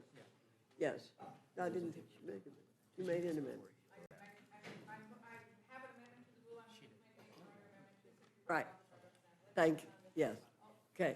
All those All those in favor of Ms. Ledger Fernandez' amendment, say aye. Aye. Those opposed, say no. No. In the opinion of the chair, the noes have it. You want a roll call? Roll call. Ms. Ledger Fernandez requests a roll call. The clerk will call the roll. Mrs. Fishbach? No. Mrs. Fishbach, no. Mr. Norman? Mr. Norman? No. Mr. Norman, no. Mr. Roy? Mrs. Houchin? Mrs. Houchin, no. Mr. Langworthy? No. Mr. Langworthy, no. Mr. Scott? No. Mr. Scott, no. Mr. Griffith? No. Mr. Griffith, no. Mr. Jack? No. Mr. Jack, no. Mr. McGovern? Aye. Mr. McGovern, aye. Ms. Scanlon? Aye. Ms. Scanlon, aye. Mr. Neguse? Mr. Neguse, aye. Ms. Ledger Fernandez? Ms. Ledger Fernandez, aye. Madam Chair? No. Madam Chair, no. The clerk will report the tally. 4 yeas, 8 nays. The amendment is not agreed to. Mr. McGovern, you recognize. Madam Chairman, I just have another amendment to the rule. I move the committee make an order amendment number 2, offered by Representative Gillen, which strikes the limitation on the state and local tax deduction. But before we vote on this last amendment, I just want to recap some of what just happened here tonight. So Republicans on this committee voted against raising taxes on billionaires, voted against following a House rule that requires a 3/5 vote to raise income taxes, just in case this great, beautiful bill of theirs raises taxes on regular working people, which I think we all believe it does. But they're insulating themselves by voting, by basically waiving the 3/5 requirement. And Republicans voted against protecting Medicaid benefits. They voted against protecting SNAP benefits for children. So I guess more children will have to go hungry. And they voted against an amendment to restore NIH funding for critical cancer research and other important medical research. And I think this is all shameful. So these votes basically show us where your priorities and your values are. And as I said at 1 o'clock in the morning, when you vote for this, you own it. And so with that, Madam Chair, I urge a yes vote on my amendment and urge you to call the question. Okay. You've heard the motion by Mr. McGovern. All those in favor say aye. Aye. Those opposed say no. No. In the opinion of the chair, the noes have it. Ask for a roll call. Mr. McGovern requests a roll call vote. The clerk will call the roll. Mrs. Fishbach? No. Mrs. Fishbach, no. Mr. Norman? No. Mr. Norman, no. Mr. Roy? Mrs. Houchin? No. Mrs. Houchin, no. Mr. Langworthy? No. Mr. Langworthy, no. Mr. Scott? No. Mr. Scott, no. Mr. Griffith? No. Mr. Griffith, no. Mr. Jack? No. Mr. Jack, no. Mr. McGovern? Aye. Mr. McGovern, aye. Ms. Scanlon? Aye. Scanlon, aye. Mr. Neguse? Aye. Mr. Neguse, aye. Ms. Ledger Fernandez? Aye. Ms. Ledger Fernandez, aye. Madam Chair? No. Madam Chair, no. Clerk will report the total. 4 yeas, 8 nays. The amendment is not agreed to. Hearing no further discussion, the question is on the motion from the gentlewoman from Indiana. All those in favor signify by saying aye. Aye. Those opposed say no. No. In the opinion of the chair, the ayes have it. The motion is agreed to. Ask for a roll call. Mr.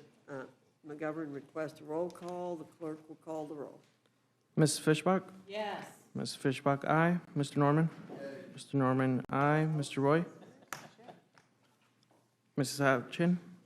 Mrs. Houchin, aye. Mr. Langworthy? Mr. Langworthy, aye. Mr. Scott? Mr. Scott, aye. Mr. Griffith? Mr. Griffith, aye. Mr. Jack? Aye. Mr. Jack, aye. Mr. McGovern? Hell no. Mr. McGovern, no. Ms. Scanlon? No. Ms. Scanlon, no. Mr. Neguse? No. Mr. Neguse, no. Ms. Ledger Fernandez? Ms. Ledger Fernandez, no. Madam Chair? Aye. Madam Chair, aye. The clerk will report the total. 8 yeas, 4 nays.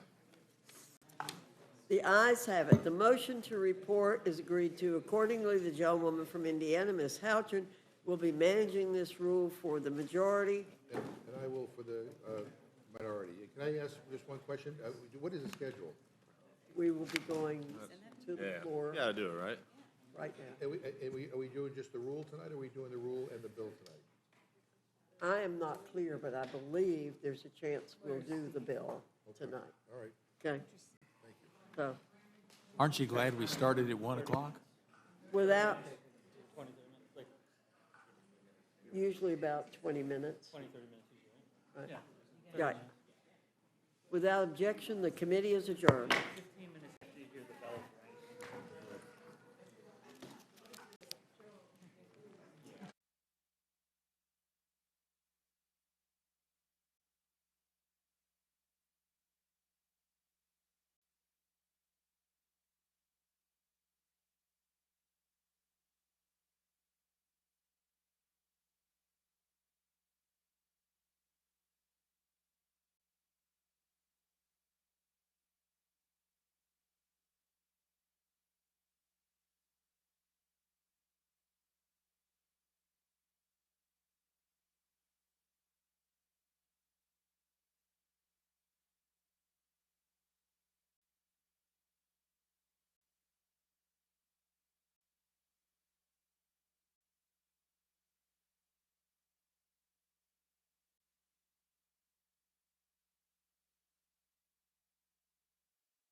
2, 1, 2. Mhm.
Media mic check, 1, 2.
Good evening.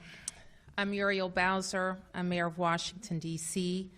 I am here with the Chief of the Metropolitan Police Department, Pamela Smith, and we are joined by members of the Washington, D.C. Public Safety Team and our partners in the federal government from the Federal Bureau of Investigation, the Special Agent in charge, as well as the Assistant Director in charge.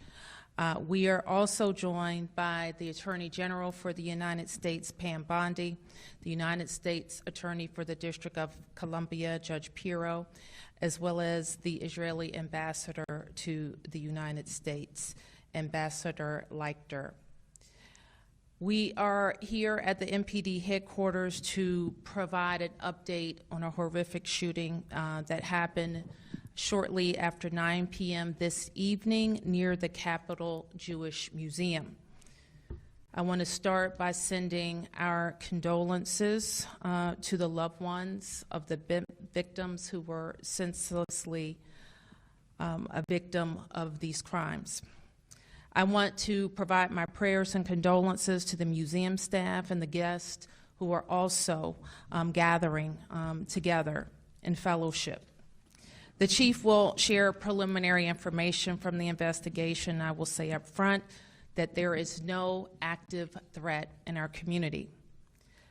What I do know is that the horrific incident is going to frighten a lot of people in our city and in our country. And I want to be clear that we will not tolerate this violence or hate in our city. We will not tolerate any acts of terrorism, and we're going to stand together as a community in the coming days and weeks to send the clear message that we will not tolerate anti-Semitism. I want to ask Chief Smith to talk about where we are with this investigation, followed by our FBI partners, and lastly, Ambassador Leichter. Thank you, Madam Mayor. I'm Chief Pamela A. Smith, Chief of Police for the Metropolitan Police Department, and I'll start by expressing my sincere condolences to both of the victims and the families and also the attendees tonight at the Capitol Jewish Museum. At approximately 9:08 p.m. tonight, we received multiple calls for a shooting in the area of 3rd Street and F Street Northwest. Officers located one adult male and one adult female unconscious and not breathing at the scene. DC Fire and EMS responded, and despite all life-saving efforts, both victims succumbed to their injuries. The preliminary investigation indicates that both victims were exiting an event at the Capitol Jewish Museum located in the 500 block of 3rd Street Northwest when the shooting occurred. We believe the shooting was committed by a single suspect who is now in custody. Prior to the shooting, the suspect was observed pacing back and forth outside of the museum. He approached a group of 4 people, produced a handgun, and opened fire, striking both of our decedents.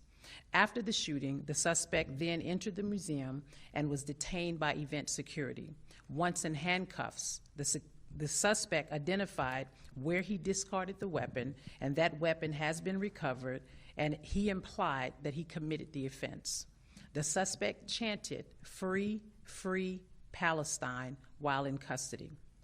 The suspect has been tentatively identified as 30-year-old Elias Rodriguez of Chicago, Illinois. Our MPD case detectives are leading this investigation. I will now turn it over to Washington Field Office Associate Director Steve Jensen. Thank you, Chief. I'm Steve Jensen, the Assistant Director in charge of the Washington Field Office. I'd also like to express my sincere condolences not only to the family of the victims, but to the ambassador and the grievance for the Israeli nation.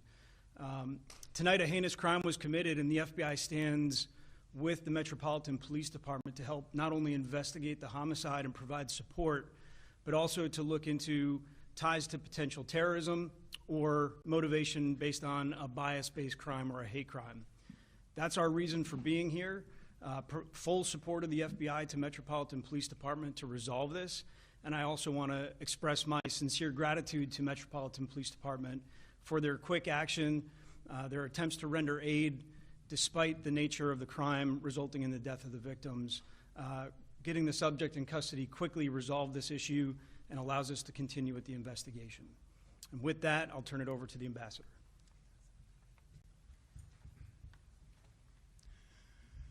Thank you.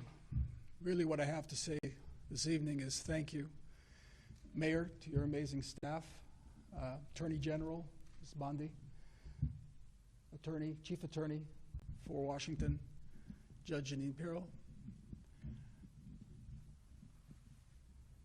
The couple that was gunned down tonight in the name of Free Palestine. It's a young couple about to be engaged. The young man purchased a ring this week with the intention of proposing to his girlfriend next week in Jerusalem. They were a beautiful couple who came to enjoy an evening in Washington's Cultural Center. I will say this: we are a resilient people. The people of Israel are resilient people, and the people of the United States of America are resilient people. Together we won't be afraid, together we'll stand, and we're going to overcome moral depravity of people who think that they're going to achieve political gains through murder. On the way in, Ms. Bondi was kind enough to hand me the phone. On the other line was the President of the United States, Donald Trump, who told me that his administration is going to do everything it can possibly do to fight and end anti-Semitism and the hatred that's being directed, the demonization and delegitimization of the State of Israel. Together with President Trump, our Prime Minister, Benjamin Netanyahu, will stand together tall and firm, and we will confront this moral depravity without fear and with determination. And now we'll turn to taking care of the families of these two victims. And again, I think the American administration and the city of Washington and the law enforcement officers who are on this case are going to get to the bottom of it and bring justice to this city and to the people of Washington, the United States, and the people of Israel who are here feeling confident and safe in the city of Washington and around the United States of America. Thank you. You can take a few questions, Chief.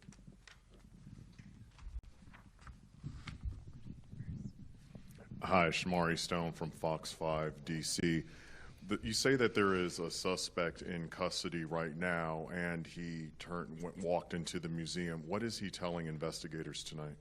Well, I don't know what he's telling them at this moment. What I do know is that he is in custody, and as you know, Amari, we have to conduct an investigation, and that requires us to ask many questions. At the time of this press conference, I'm not privileged to that information as of right now. Hi, Evan Paris for CNN. Is there any indication when he entered the Jewish Museum that he was planning to carry out additional shootings? Was he trying to harm other people? Is there any indication? Can you tell us any more about that? And also for the Attorney General and the U.S. Attorney, can you say whether, given the diplomatic component of this, does this become a federal investigation, a federal crime to be prosecuted by the federal government? So in response to your first question, we are still conducting the investigation, and at this moment, again, it's preliminary. So you'll have to give us a little bit more time to determine what the motives were at this point. Let me just jump in, Chief. And you heard from the chief and from the special agent in charge that MPD is investigating the homicides and the FBI's role. Of course, as always, when there is any possibility of a terrorist act or acts motivated by hate or other bias, the FBI will be conducting those investigations. All homicides are prosecuted in the District of Columbia in Washington, D.C. by the United States Attorney for the District of Columbia. Okay. Carl Willis, 7 News. Just a question about, after everything that happened, the stance from local and possibly federal law enforcement about any protection moving forward or heightened security for this community. Thank you for that question. And I'm going to turn to the chief, but we have a long history and a lot of practice in our city of working with Jewish organizations around safety and around protection. And we watch global events, national events, and local events. And our organizations work directly with MPD, and MPD responds with additional resources. And so I know the chief will spend tonight and tomorrow, and we'll be talking to all of our organizations, from schools to synagogues to other organizations, to make sure we are supporting in every way that we can. Yes. You mentioned that the suspect was detained by event security after entering the museum. Yep. Is it correct to say that he surrendered voluntarily to security, or was he forcefully detained? I don't know that we can say that right now. It's part of what MPD is investigating. Yes. Hi, Shlomi Zions, Ami Magazine. I have a question for the police chief. I want to know if there was perhaps any indication that something like this might happen. Was there any heightened security or threats that you were aware of? And also for the Attorney General, do you have a message for Jewish Americans who are feeling concerned for their safety tonight? What I will say to your first question is that we have not received any intelligence with respect to any type of terrorist act or hate crime in our city. As you know, we work very well with all of our partners in the intelligence community, and had we received any information, as we would do any time, we would ensure that we had heightened security around our city at most of our synagogues. If I could just add, and then General, we have, for a number of years, we put out grants to organizations, and we allow organizations to apply for grants, and there have been a lot of faith organizations that have applied for special security grants. And so we continue to do that in the city. We've been able to deploy millions of dollars so organizations can have increased security. Mayor, thank you. Chief, thank you. Ambassador, our hearts go out to you and your staff. I spoke to the President of the United States multiple times tonight on behalf of the President. His prayers are with all of us, all of the Jewish community, everyone in Washington, D.C., state, local, and federal agencies, and our great U.S. Attorney, Jeanine Pirro, who will be prosecuting this case, will be doing everything in our power to keep all citizens safe, especially tonight our Jewish community. Our prayers go out. We have the FBI. All of our federal agencies will work hand in hand with you, Chief, as we have done, and you, Mayor, to do everything we can to keep our citizens safe. We will follow the facts. We will follow the law. And this defendant, if charged, will be prosecuted to the fullest extent of the law. Okay. Last two. 1, 2. Yes. Hi, I'm Michael Koziel, the Sydney Morning Herald. Just on the man in custody, could you confirm the spelling of his name? You said that he was from Chicago. Do we know if he traveled to D.C. With the intention of, committing this act? And just finally, did he say anything else while in police custody other than free Palestine? So the correct spelling of his first name is E as in Echo, L as in Lima, I as in India, A as in Apple, S as in Sierra. Last name Rodriguez, Romeo, Oscar, Delta, Romeo, India, Golf, Uniform, Echo, Zulu. And as I've stated before, the case is still under investigation, and that will be determined with regards to if he said any other statements while in custody. We're uncertain at this time. How old is Mr. Rodriguez? 30 years old. Or 31. Beatrice Peterson, ABC News. I was wondering, is this individual known to police? Have you had any prior interactions with him?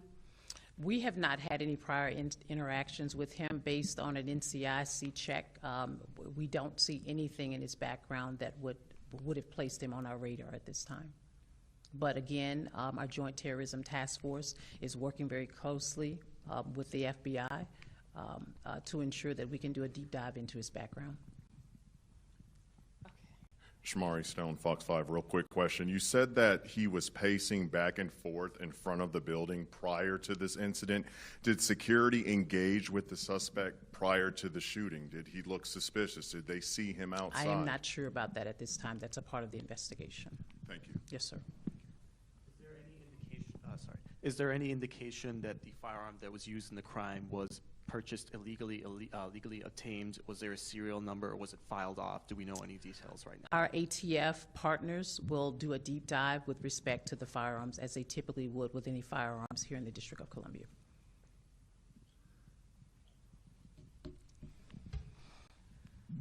So thank you, and expect, as we have more to report, to get additional facts from the Metropolitan Police Department. Thank you.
音了啊，有没有试音，老师？试音试音，1、2、3、4，试音试音。行，1、2、3、4，试音试音。1、2、3、4。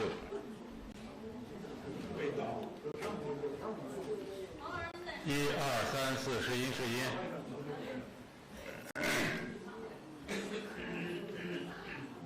好的，好了，可以了。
各位记者朋友，大家下午好，欢迎参加商务部例行新闻发布会。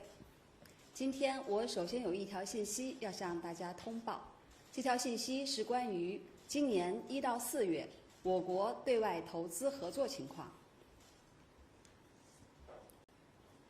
2025年1到4月，我国全行业对外直接投资575.4亿美元，同比增长7.5%。其中，对外非金融类直接投资510.4亿美元，同比增长5.6%。在共建“一带一路”国家非金融类直接投资127.8亿美元，同比增长16.4%。1到4月，我国对外承包工程完成营业额471.1亿美元，同比增长6.8%。新签合同额765.9亿美元，同比增长22.4%。其中，我国企业在共建“一带一路”国家承包工程完成营业额379.9亿美元，同比增长5.2%。新签合同额645.4亿美元，同比增长17.4%。以上就是我向大家通报的信息。接下来，我愿意回答记者朋友们提出的问题。下面请大家提问。好，请第3排这位记者。谢谢发言人。经济参考报记者提问：5月15日，国务院召开了做强国内大循环工作推进会，强调要把发展的战略立足点放在国内大循环上，要深挖潜力，提振消费。下一步，商务部在做强国内市场、促进消费方面会有哪些举措？谢谢。谢谢你的提问。商务部将认真贯彻落实有关会议精神，突出加快、强化、提升、立足、有效，更好发挥消费对经济循环的牵引带动作用，做强国内大循环，坚定不移扩大高水平对外开放，以高质量发展的确定性应对各种不确定性。首先是加快实施提振消费专项行动，不断增强国内大循环的内生动力，升级商品消费，实施消费品以旧换新，组织开展汽车流通消费改革试点，利用好进博会、消博会等平台促进消费，扩大服务消费，围绕对外开放、对内放开，稳步推进服务业扩大开放综合试点示范，深入实施服务消费提质惠民行动，扩大健康、养老、托幼、家政等服务多元化供给，培育新型消费，因地制宜推进首发经济，促进健康消费，发展数字消费、绿色消费，创新消费场景，深化国际消费中心城市建设，办好购在中国系列活动，落实好离境退税优化政策，持续扩大入境消费。同时，我们将加快完善现代商贸流通体系，不断夯实国内大循环的成长基础，鼓励升级流通设施，扩大商贸流通试点城市范围，逐步构建以示范步行街或商圈为引领，特色商业街区为支撑，便民生活圈为基础的城市商业格局，推动县域商业提质增效，鼓励批发零售业转型升级，加快发展数字供应链，提升商贸流通企业上下游协同水平，推动商贸物流标准化发展，支持再生资源回收和二手商品流通，推进电商高质量发展，实施好品质电商培育行动，发展特色产业电商平台，组织开展产业电商专场对接，营造电商良好生态。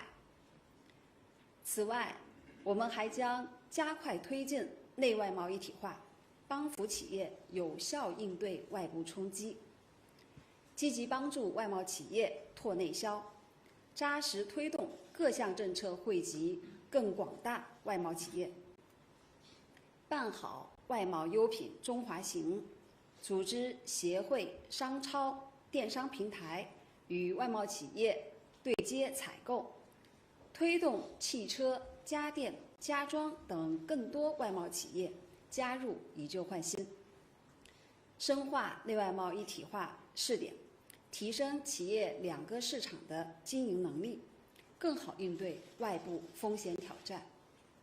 谢谢，请继续提问。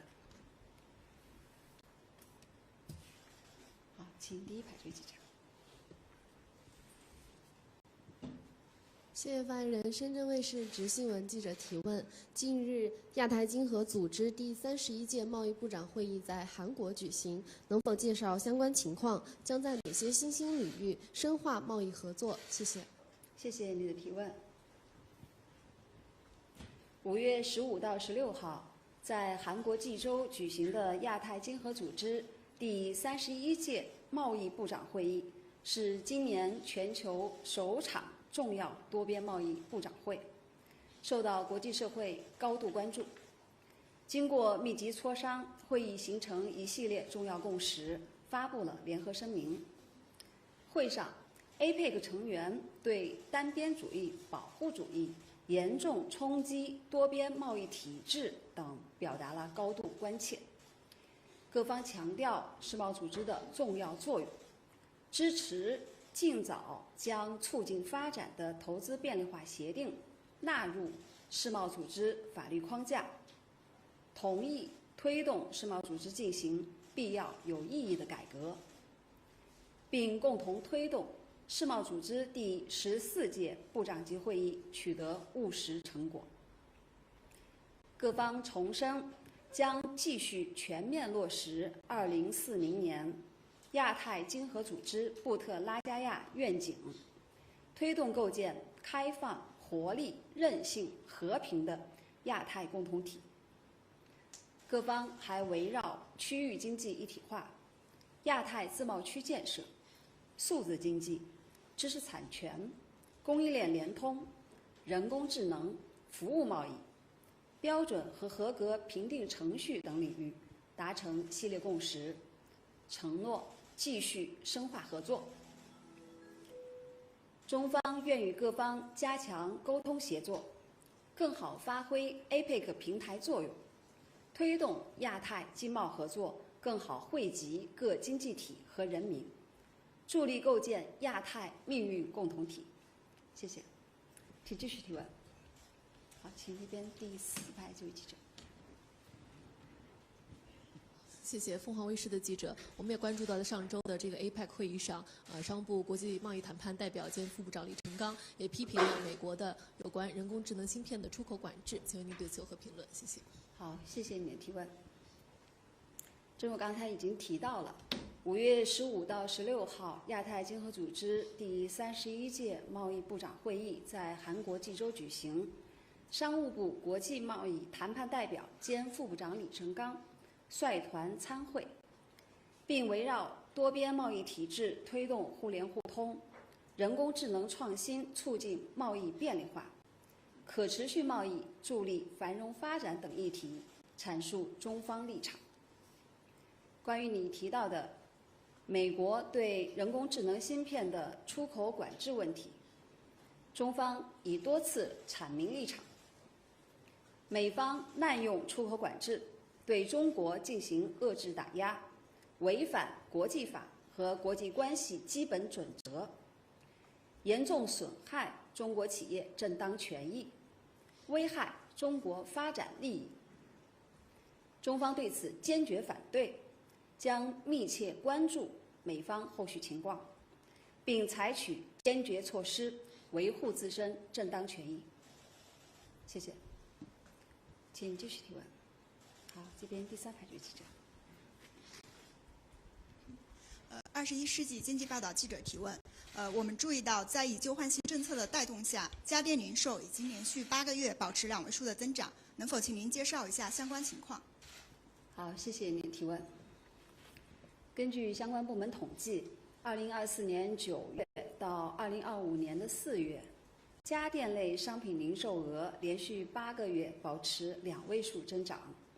4月份，限额以上单位家电和音像器材类商品零售额同比增长了38.8%，在16大类消费品增速中位列第1。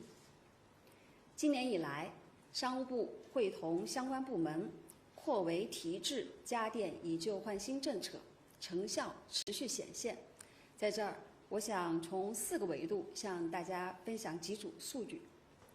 从商务部家电以旧换新信息系统数据来看，今年1到4月，有超过3400万名消费者参加了家电产品以旧换新，累计购买的12类家电产品超过了5100万台，带动销售1745亿元。从国家统计局数据来看，1到4月，限额以上单位家电和音像器材类商品零售达3469亿元，同比增长了23.9%，超出同期涉零增速19.2个百分点。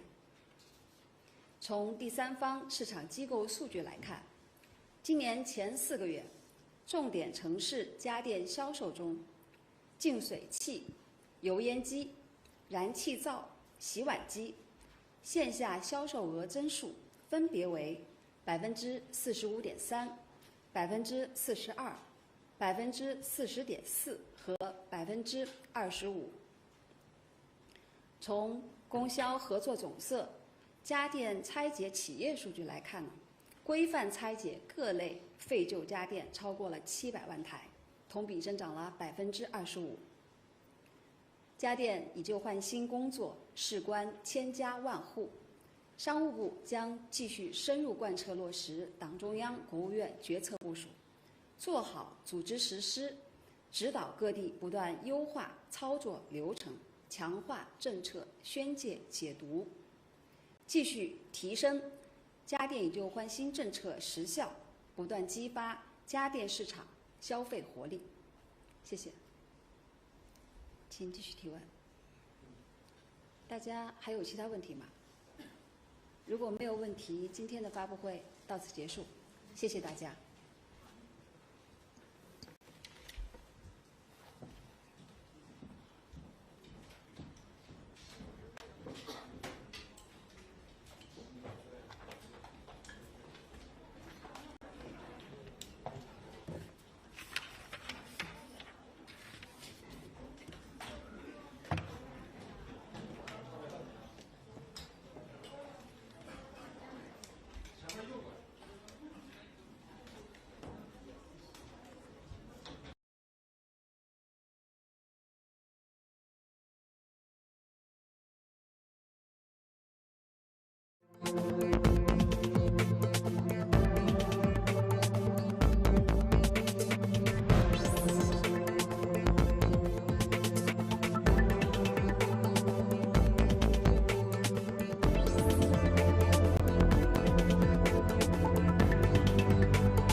אוקיי, אפשר לפתוח שידור, כן.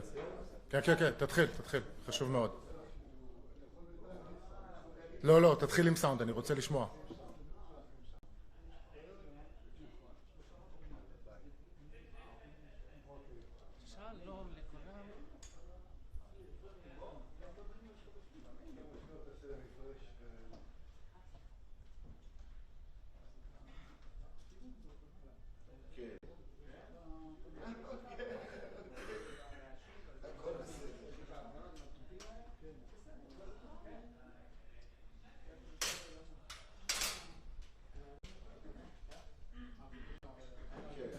עדיין לא התחיל.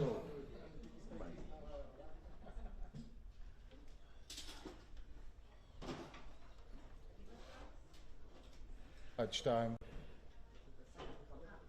1, 2, 3, 4, 1, 2, 3. התחיל השידור? 1, 2, 3, 4, 5, 6. בדיקה.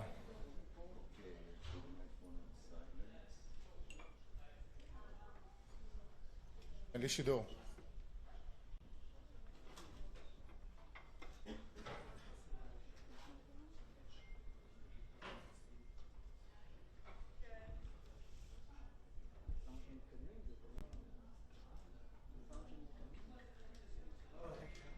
אחד, שתיים.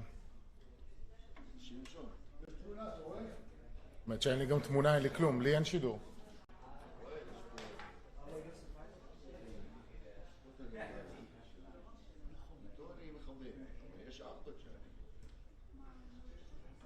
כרמל?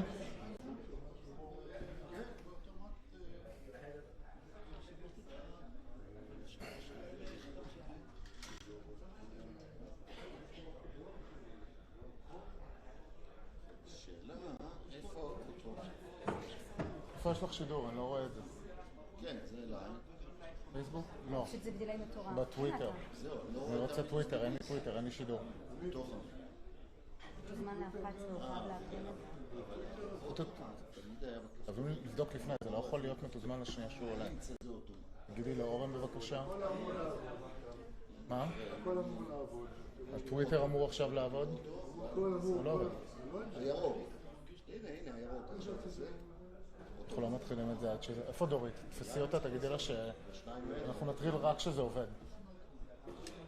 3 ו-4, ואז 1 ו-2 אני...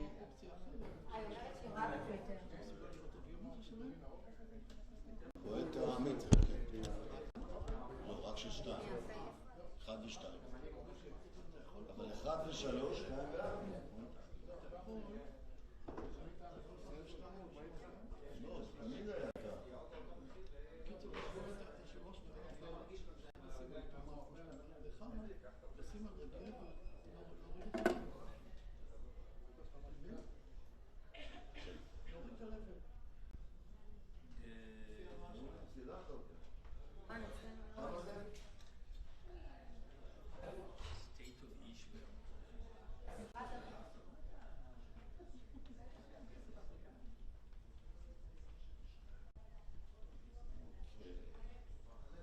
כן.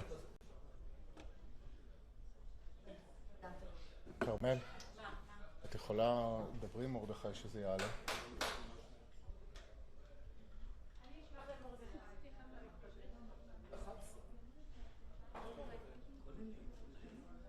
כן.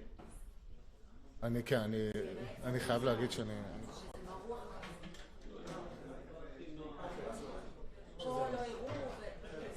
זה מראה קצת יותר ממלכתי.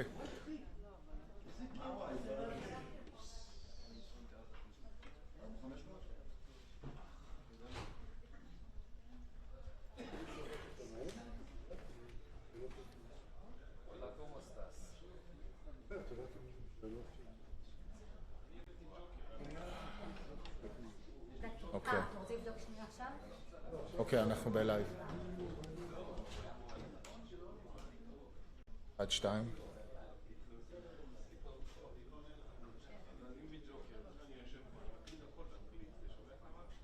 אוקיי, עובד, זה בדילי קצת.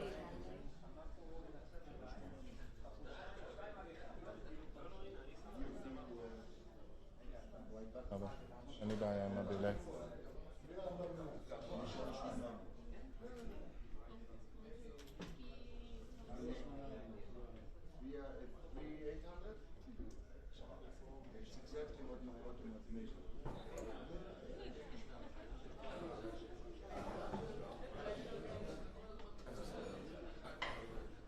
Okay, the press conference will start in about 5 minutes. 5 minutes, okay.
מה לעשות?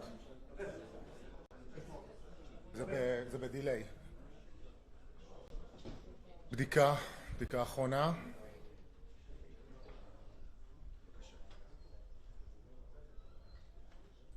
בדיקה 1, 2. בדיקה. צ'ק.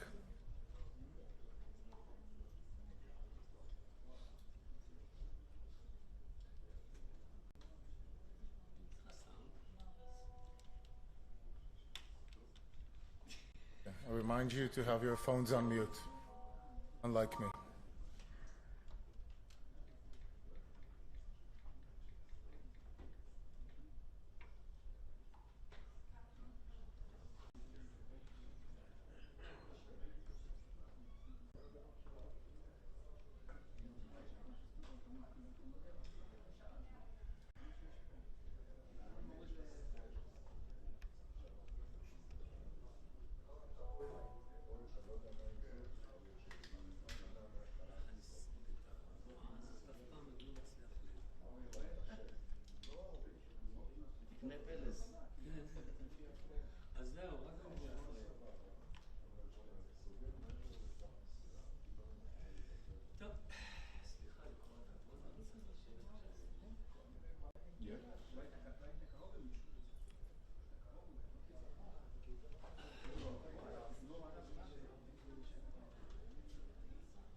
Hello, everyone. Would like to start?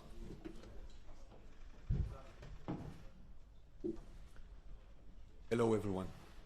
Foreign Minister Gideon Sa'ar will give a Hebrew statement, followed by an English one.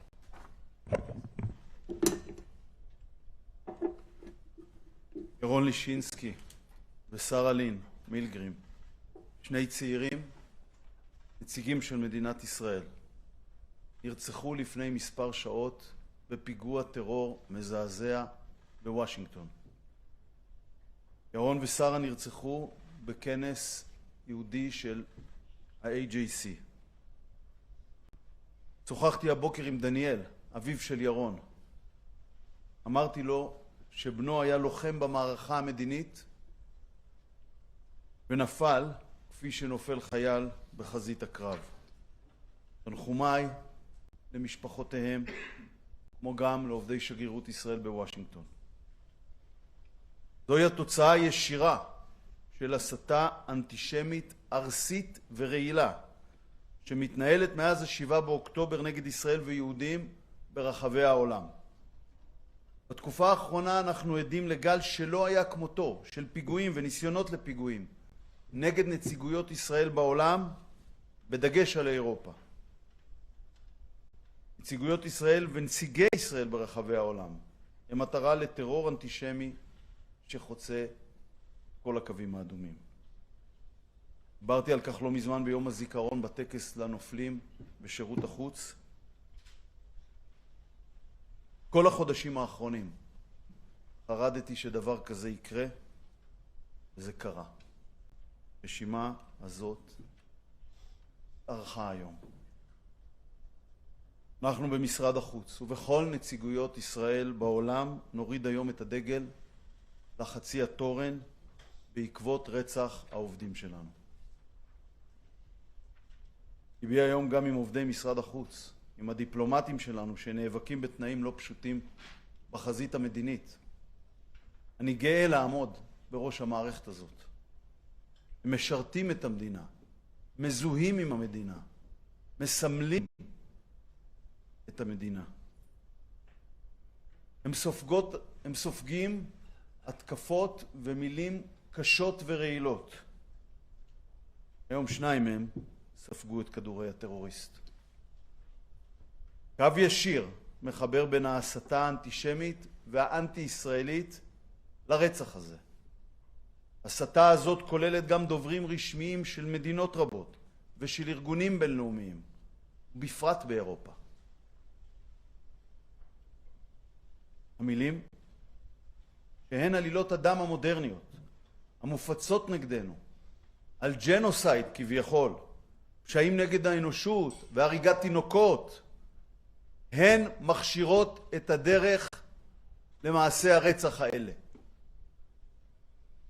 זו האווירה בעולם שהפכה דם יהודי וישראלי להפקר. זה מה שקורה כשמנהיגים בעולם נכנעים לתעמולת הטרור והכזב הפלסטינית ומשרתים אותה.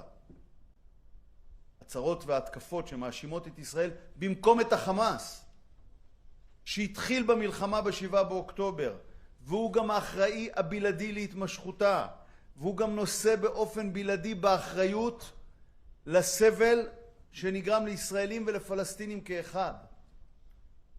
אני אומר היום, הם מנהיגים בעולם שנסחפו למחוזות האלה. חידלו מההסתה נגד ישראל. חידלו מההאשמות השקריות. חזקו את ישראל במערכה ההיסטורית שנכפתה עליה נגד ציר הרשע במזרח התיכון. שוחחתי מספר פעמים הבוקר עם שגרירנו בארצות הברית, דוקטור יחיאל לייטר. אני מודה לו על האופן שבו הוא מייצג אותנו לארצות הברית, וברגעים אלה גם על האופן שבו הוא מחזק את עובדי השגרירות. שוחחתי גם עם חברנו היקר, שגריר ארצות הברית בישראל, מייק הקבי. השגריר הקבי עדכן אותי בחקירה המאומצת שמנהלות מספר רשויות ממשל לגבי פשע טרור זה. הגורמים הבכירים ביותר במערכת אכיפת החוק האמריקנית מלווים מקרוב את החקירה. אנו מעריכים זאת. טרור רודף אותנו בכל מקום, אבל אנחנו לא ניכנע לטרור. ישראל מצויה מ7 באוקטובר במערכה רב-זירתית מול מבקשי נפשה, שמטרתם השמדת המדינה היהודית היחידה. אנחנו, שנשבענו לעולם לא עוד, לא נאפשר לזה לקרות. זו הזדמנות ראויה להודיע על הוועידה נגד אנטישמיות שנוביל כאן בירושלים באמצע השבוע הבא כחלק מהנשיאות הישראלית של איירה. בוועידה השתתפו שרי חוץ ושרים אחרים של מדינות חברות באיירה, שליחים נגד אנטישמיות וגם נציגי קהילות יהודיות ממדינות אלה. האנטישמיות החדשה מלבלבת היום גם בקמפוסים, באקדמיה, בכלי התקשורת, ברשתות החברתיות. אנו מחויבים להיאבק בה בכל כוחנו, ואנו מודים לשותפים שיש לנו בעולם למאבק זה. לעם ישראל כולו אני אומר הבוקר, זקפו את ראשכם. אין אומה בעולם שהייתה עומדת בעוז רוח, במסירות נפש ובעוצמה במה שאנחנו עברנו ועדיין עוברים. בואו נשתדל לחזק את האחדות בינינו כדי להמשיך ולעמוד בהצלחה במערכה ההיסטורית שנכפתה עלינו. לנצח ישראל לא ישקר.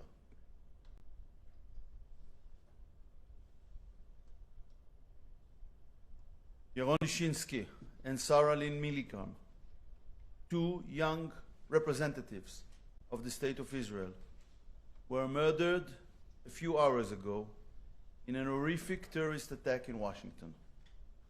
My condolences go to their families and to the staff of the Israeli embassy in Washington, D.C. I spoke this morning with Daniel, Yaron's father. I told him that his son was a warrior on our diplomatic front that felt just like a soldier in the battlefield. Yaron and Sarah were murdered at the Jewish conference of the AJC. This is the direct result of toxic, anti-Semitic incitement against Israel and Jews around the world that has been going on since the October 7th massacre. Recently, we have witnessed an unprecedented wave of terror attacks and attempts against Israeli missions around the world with an emphasis on Europe. Israeli missions and representatives around the world are targets of anti-Semitic terrorism that has crossed all red lines. I spoke about this recently on our Remembrance Day at the ceremony for fallen Foreign Service members. I have been worried for the past few months that something like this would happen. And it did. And the list of fallen Foreign Service members has grown today. The Foreign Ministry in Jerusalem and Israeli missions around the world will lower our flags to half-mast following the murder of our workers. My heart today is also with the employees of the Foreign Ministry. They are struggling daily with difficult conditions on the diplomatic front. I am proud to lead these devoted people. They serve the country, are identified with the country, symbolize the country. They are subjected to harsh and poisonous attacks and wars.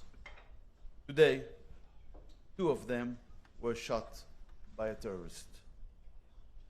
There is a direct line connecting anti-Semitic and anti-Israeli incitement to this murder.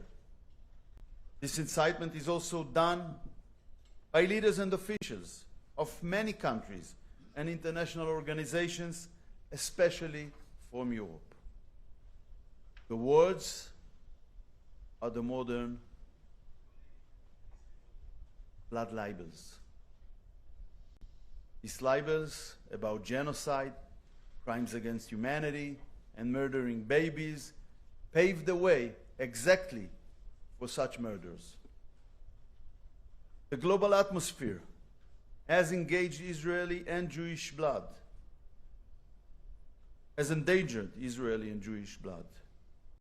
This is what happens when leaders in the world surrender to the Palestinian terrorist propaganda and serve it. The statements and attacks blame Israel instead of Hamas. Hamas started the war on October 7th, is solely responsible for the war's continuation, and is solely responsible for the suffering of Israelis and Palestinians alike. I say today to these leaders and officials, stop your incitement against Israel. Stop your false accusations. Strengthen Israel in its historic battle against excess of evil in the Middle East. I spoke several times this morning with our ambassador to the United States, Dr. Yehiel Leiter. I thank him for how he represents us in the United States. I thank him also today for the way he is supporting the embassy employee in these moments. I also spoke with our dear friend, the U.S. Ambassador to Israel, Mike Huckabee.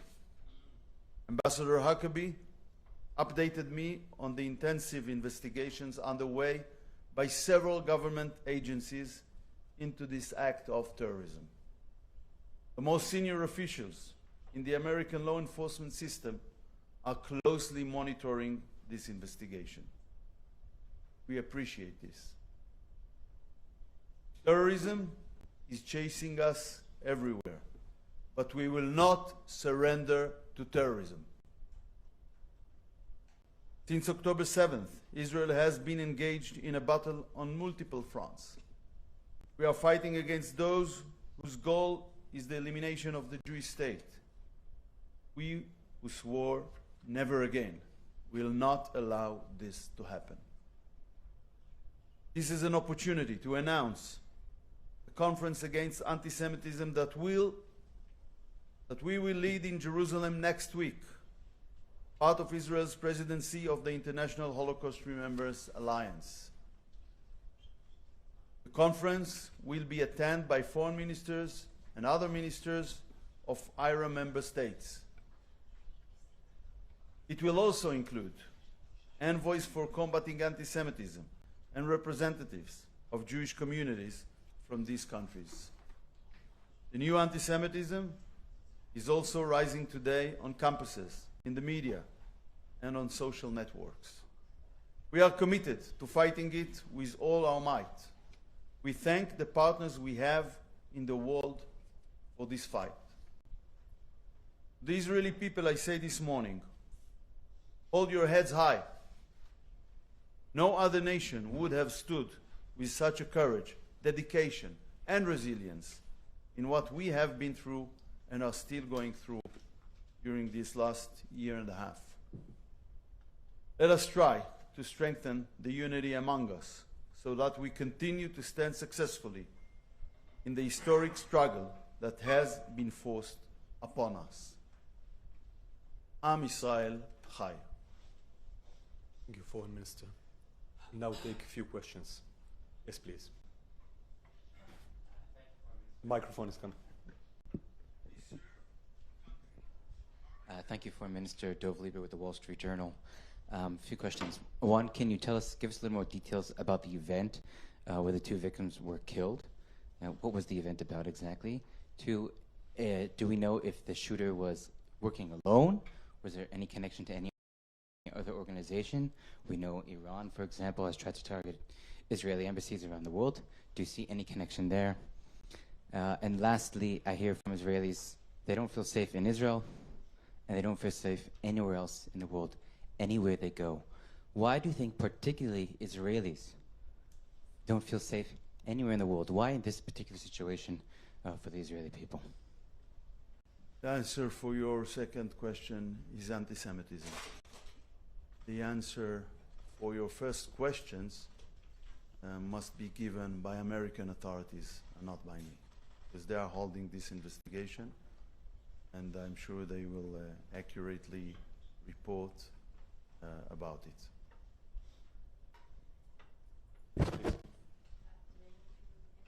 Thank you.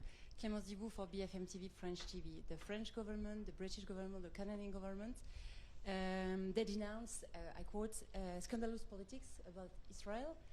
Is that something that could lead to this kind of violent action?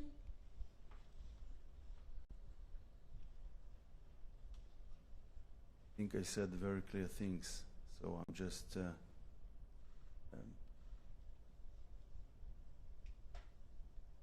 I can't repeat things I said in Hebrew and English, but you are but you didn't invited. You are invited to rewind.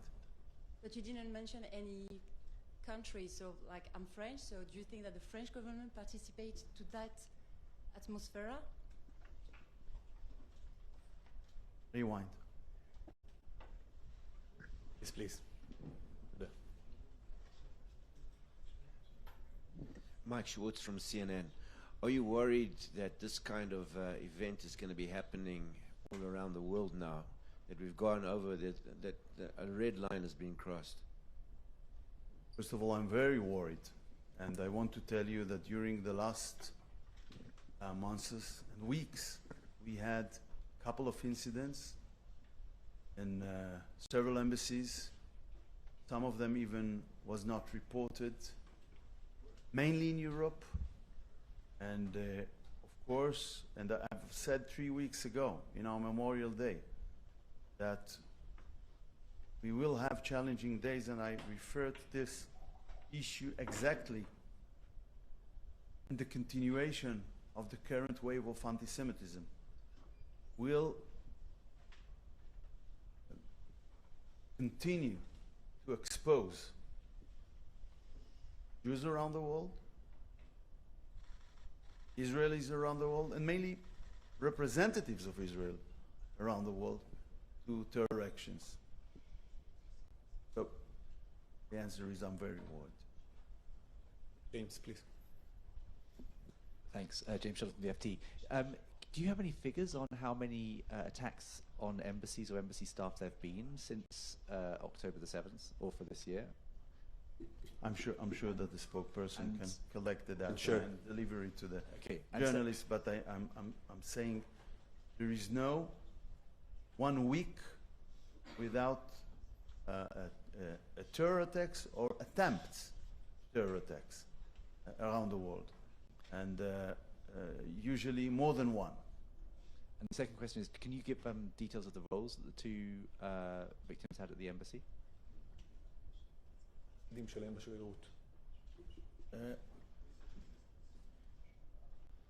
יוסי, אתה רוצה להתייחס? תקום, בבקשה, תקום, תגיד. Mission organizer. Can you say which ones? Which is which? Yeah. The guy is a research assistant with the political department at the embassy, and the second one, the lady, she was organizing missions and visits to Israel. So there, two of them were staff members. Yeah, of course. Please. The microphone is making its way. Thank you very much. I mean, so neither of them were kind of accredited diplomats in the... Is it Local and Israeli local stuff. Right. Thank you.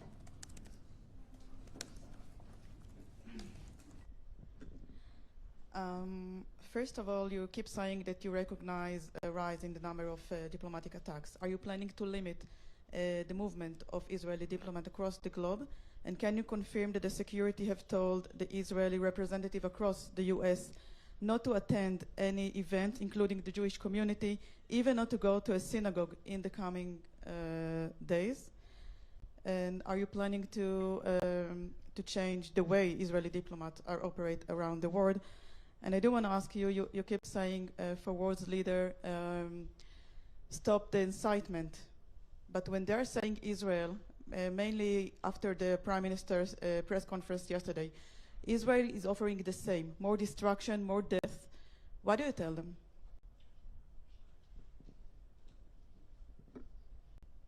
Actually, the call was Israel offer more same thing. Not offer. I don't think it will be constructive to repeat here on anti-Semitic libels. That's for your second question.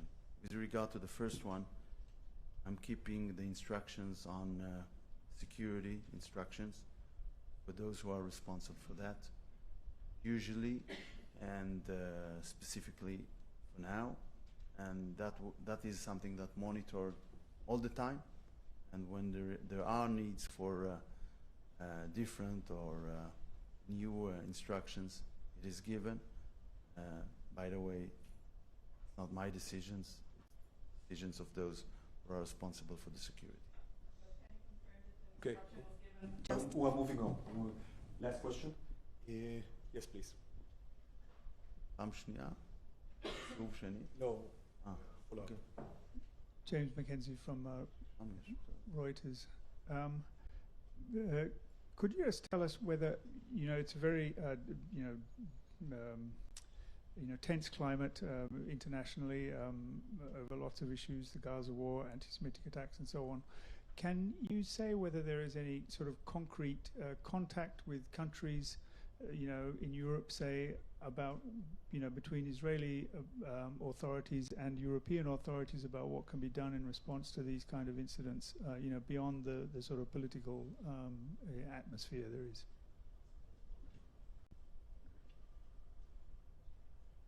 There is contact, and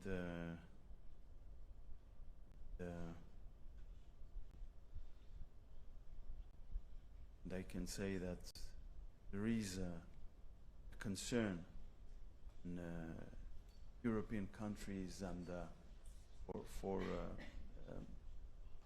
security threats, and steps are taken from time to time. But what is lack, I feel, is the connection between the atmosphere created in specific words and this kind of wave of anti-Semitism we are facing. And again, I want to mention, war is something very tough, very bad. Images from war, as far as I know, are never pleasant. But the question is, who is responsible for this war? Who initiated this war? Who is responsible for the continuation of this war? Who is causing the suffering also of the Palestinians? And the answer is on the images that are rarely being seen on Western screens, including during the last days, of brave demonstrators in Gaza that go to the street, risking themselves, shouting, "Hamas out, bring them back their hostages because we want to finish the war." But this is ignored. So who is responsible for this war? Who is more of the same, Lady Channel 12. More of the same is something that the terrorists offers for their people and for us. For us, elimination. For the people, continuation of suffering. This is the more of the same we are looking for.